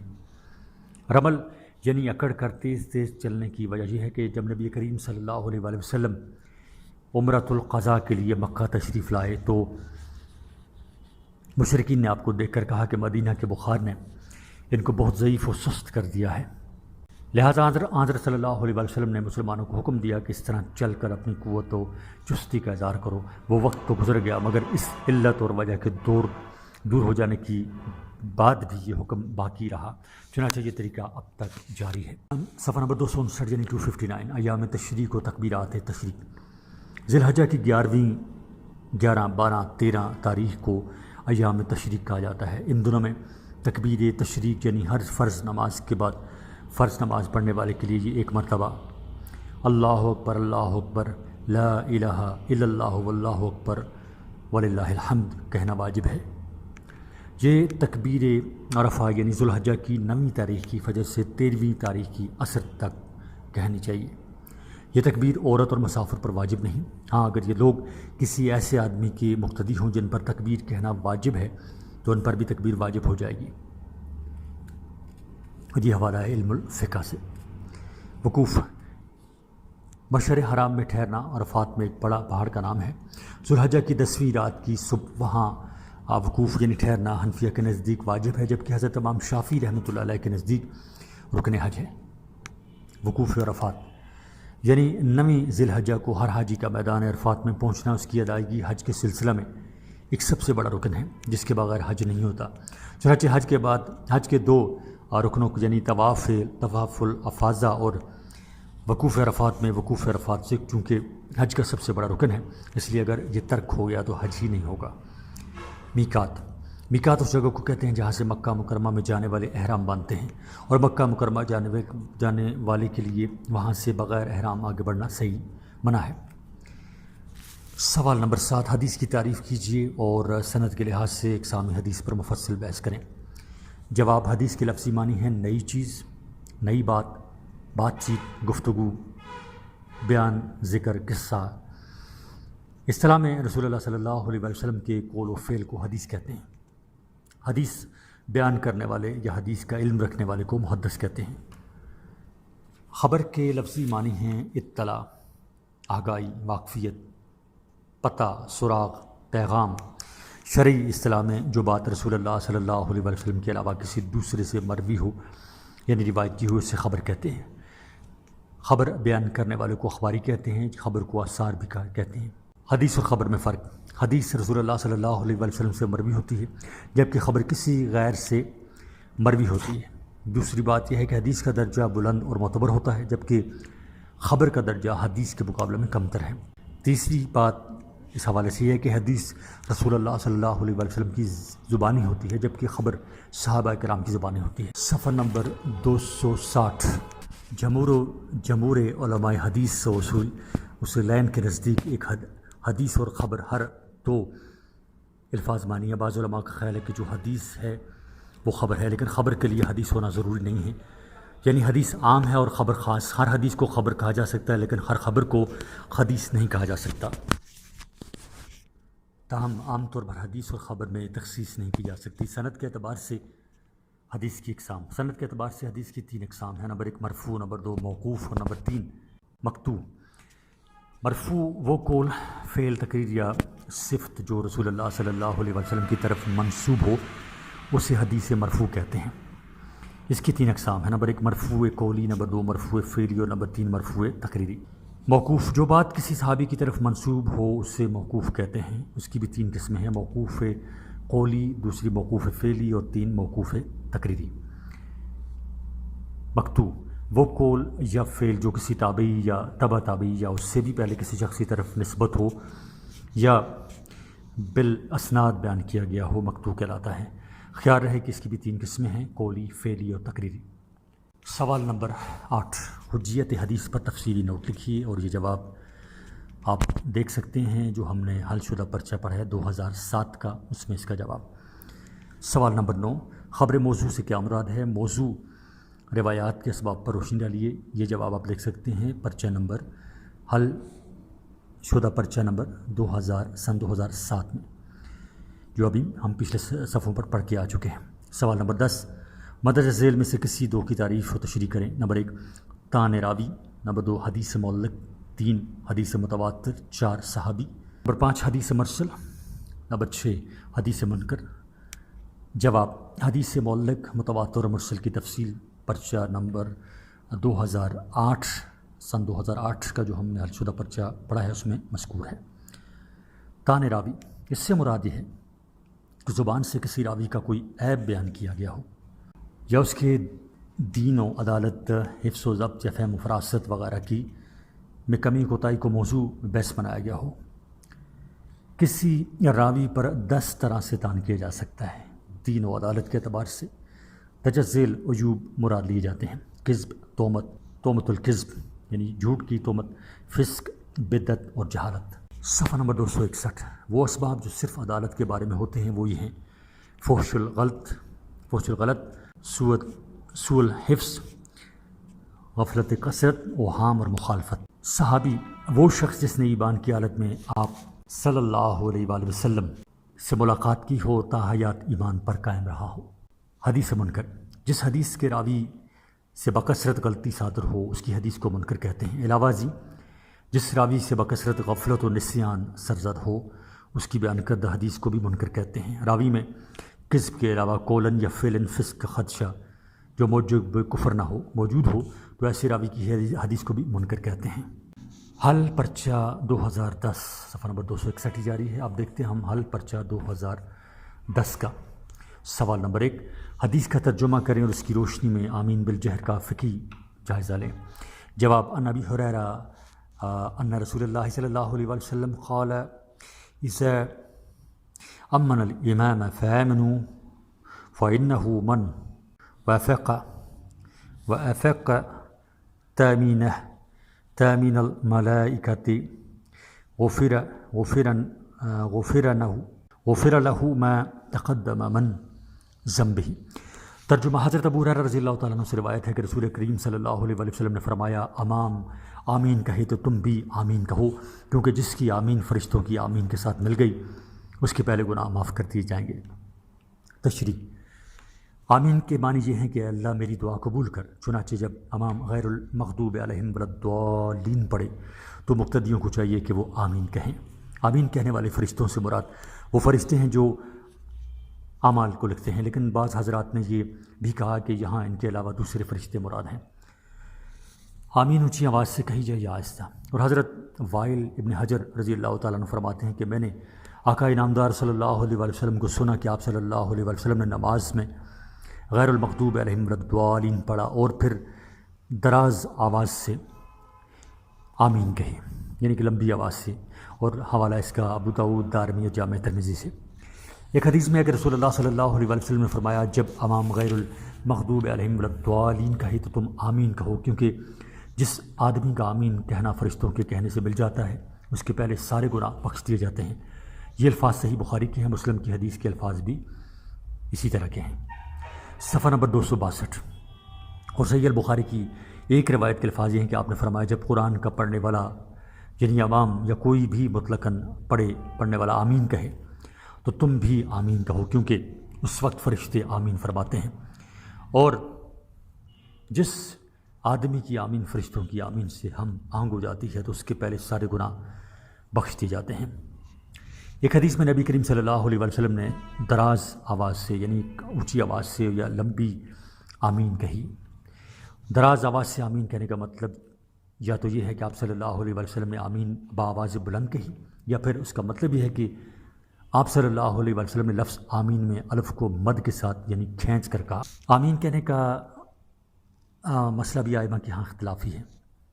اس سلسلہ میں سب سے پہلے یہ بات جاننی چاہیے کہ اس مسئلے میں تو سب آئمہ متفق ہیں کہ سورہ فاتحہ کے بعد آمین کہنا ہر نمازی کے لیے سنت ہے، خواہ منفرد ہو یعنی اکیلی نماز پڑھ رہا ہو یا امام کے ساتھ۔ اسی طرح مقتدی کو بھی آمین کہنا سنت ہے، خواہ امام کہے یا نہ کہیں۔ اب اختلاف اس چیز میں ہے کہ آیا آمین با آواز بلند کہی جائے یا آہستہ آواز سے۔ چنانچہ حضرت امام شافعی رحمۃ اللہ علیہ اور حضرت امام احمد رحمۃ اللہ علیہ کے نزدیک آمین بآواز بلند کہنی چاہیے۔ حضرت امام ابو حنیفہ رحمۃ اللہ علیہ کے نزدیک آمین آہستہ آواز سے کہنی چاہیے۔ چنانچہ وہ ان احادیث کے بارے میں جن سے آمین بآواز بلند کہنا ثابت ہے اور جو شوافع وغیرہ کی دلیل ہیں، یہ کہتے ہیں کہ یہ تمام احادیث اس بات پر محمول ہیں کہ ابتداء اسلام میں آپ صلی اللہ علیہ وسلم تعلیم کی خاطر آمین بآواز بلند کہتے تھے تاکہ صحابہ یہ جان لیں کہ سورہ فاتحہ کے بعد آمین کہنا چاہیے۔ صحابہ جب یہ سیکھ گئے تو آپ آمین آہستہ آواز سے کہنے لگے۔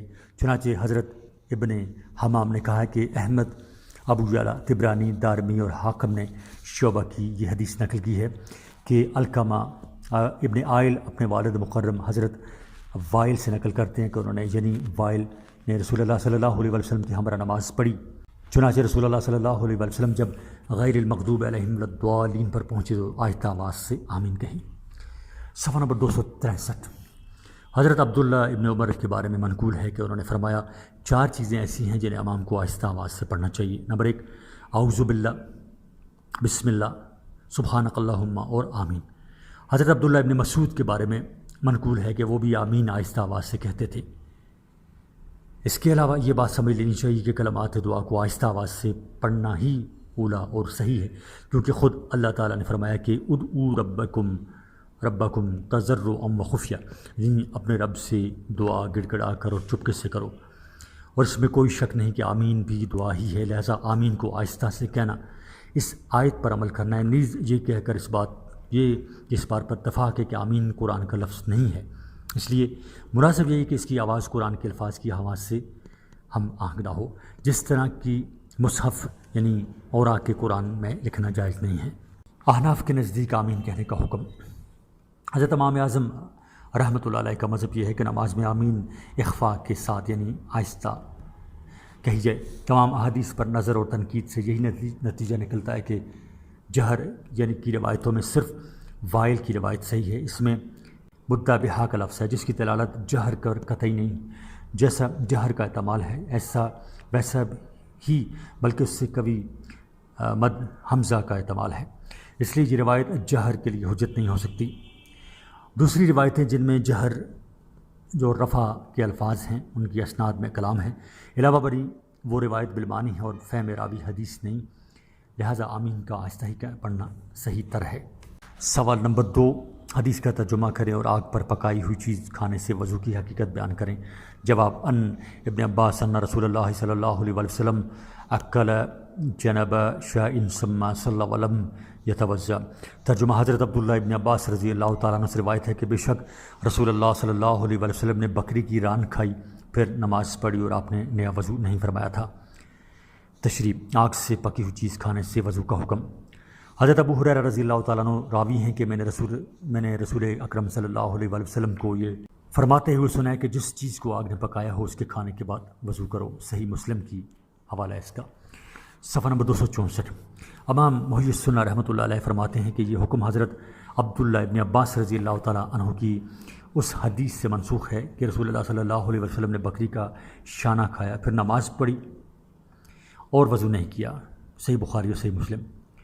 پہلے حکم کی منسوخی تو حضرت عبداللہ ابن عباس رضی اللہ تعالیٰ عنہ کی مذکورہ حدیث سے ہو گئی، لیکن اس سلسلہ میں اس حدیث کی ایک دوسری تعویل اور کی جاتی ہے، وہ یہ کہ رسول اللہ صلی اللہ علیہ وسلم کے اس حکم کی کہ آگ کی پکی چیز کو کھانے کے بعد وضو کرو سے مراد یہ ہے کہ جب تم کوئی پکی ہوئی چیز کھاؤ تو چکنائی وغیرہ دور کرنے کے لیے ہاتھ منہ دھو لیا کرو، کیونکہ نہ صرف یہ کہ نظافت و صفائی کا یہی تقاضا ہے بلکہ یہ سنت بھی ہے، چنانچہ اسی کو وضوء طہام بھی کہا جاتا ہے۔ اس صورت میں حدیث کو منسوخ کہنے کی بھی ضرورت نہیں رہے گی۔ اسی طرح کی چند حدیث ملاحظہ فرمائیں۔ حضرت ابو رافع رضی اللہ تعالیٰ عنہ فرماتے ہیں کہ اس بات کی قسم کھاتا ہوں کہ میں سرکار دو عالم صلی اللہ علیہ وسلم کے لیے بکری کا پیٹ یعنی کے اندر کی چیزیں مثلا دل، کلیجی وغیرہ بھونتا تھا۔ آپ صلی اللہ علیہ وسلم اس میں سے کھاتے، پھر نماز کے لیے کھڑے ہو جاتے اور وضو نہ کرتے۔ صحیح مسلم۔ اور حضرت ابو رافع رضی اللہ تعالیٰ عنہ راوی ہیں کہ ایک دن میرے پاس تحفہ کے طور پر بکری بھیجی گئی، چنانچہ میں نے اس کے گوشت کو پکانے کے لیے ہانڈی میں ڈال دیا۔ اسی اثنا میں رسول اللہ صلی اللہ علیہ وسلم تشریف لایا، فرمایا ابو رافع یہ کیا ہے؟ میں نے عرض کیا یا رسول اللہ بکری کا گوشت ہے جو میرے پاس ہدیہ کے طور پر آیا تھا۔ اسی کو میں نے ہانڈی میں پکا لیا ہے۔ آپ نے فرمایا ابو رافع ایک دست دو، میں نے دست خدمت اقدس میں پیش کر دیا، یعنی سینگ۔ پھر آپ صلی اللہ علیہ وآلہ وسلم نے فرمایا دوسرا دست دو، میں نے دوسرا دست بھی خدمت اقدس میں پیش کر دیا۔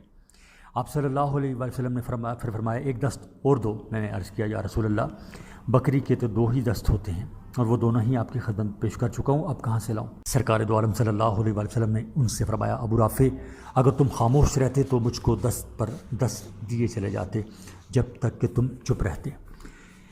پھر آپ صلی اللہ علیہ وآلہ وسلم نے پانی منگوایا اور منہ دھویا، یعنی کلی کی، پھر انگلیوں کے پورے دھوئے اور کھڑے ہوئے اور پھر نماز پڑھ کر ابو رافع کے پاس تشریف لے گئے اور ان کے نزدیک ٹھنڈا گوشت دیکھا۔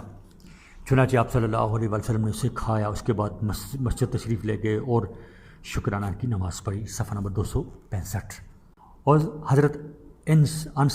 حضرت انس ابن مالک رضی اللہ تعالیٰ عنہ فرماتے ہیں کہ میں ابی بن کعب اور ابو طلحہ رضی اللہ تعالیٰ عنہما بیٹھے ہوئے تھے، ہم نے گوشت روٹی کھائی، کھانے سے فارغ ہو کر میں نے وضو کے لیے پانی منگوایا۔ ابی بن کعب اور طلحہ رضی اللہ تعالیٰ عنہما نے کہا تم وضو کیوں کرتے ہو؟ میں نے کہا اس کھانے کی وجہ سے جو میں نے ابھی کھایا ہے۔ ان دونوں نے کہا کیا تم 5 چیزوں کے کھانے سے وضو کرتے ہو؟ ان چیزوں کو کھا کر اس آدمی نے وضو نہیں کیا جو تم سے بہتر ہیں، یعنی رسول اللہ صلی اللہ علیہ وآلہ وسلم۔ اور یہ حوالہ ہے مسند احمد بن حنبل سے۔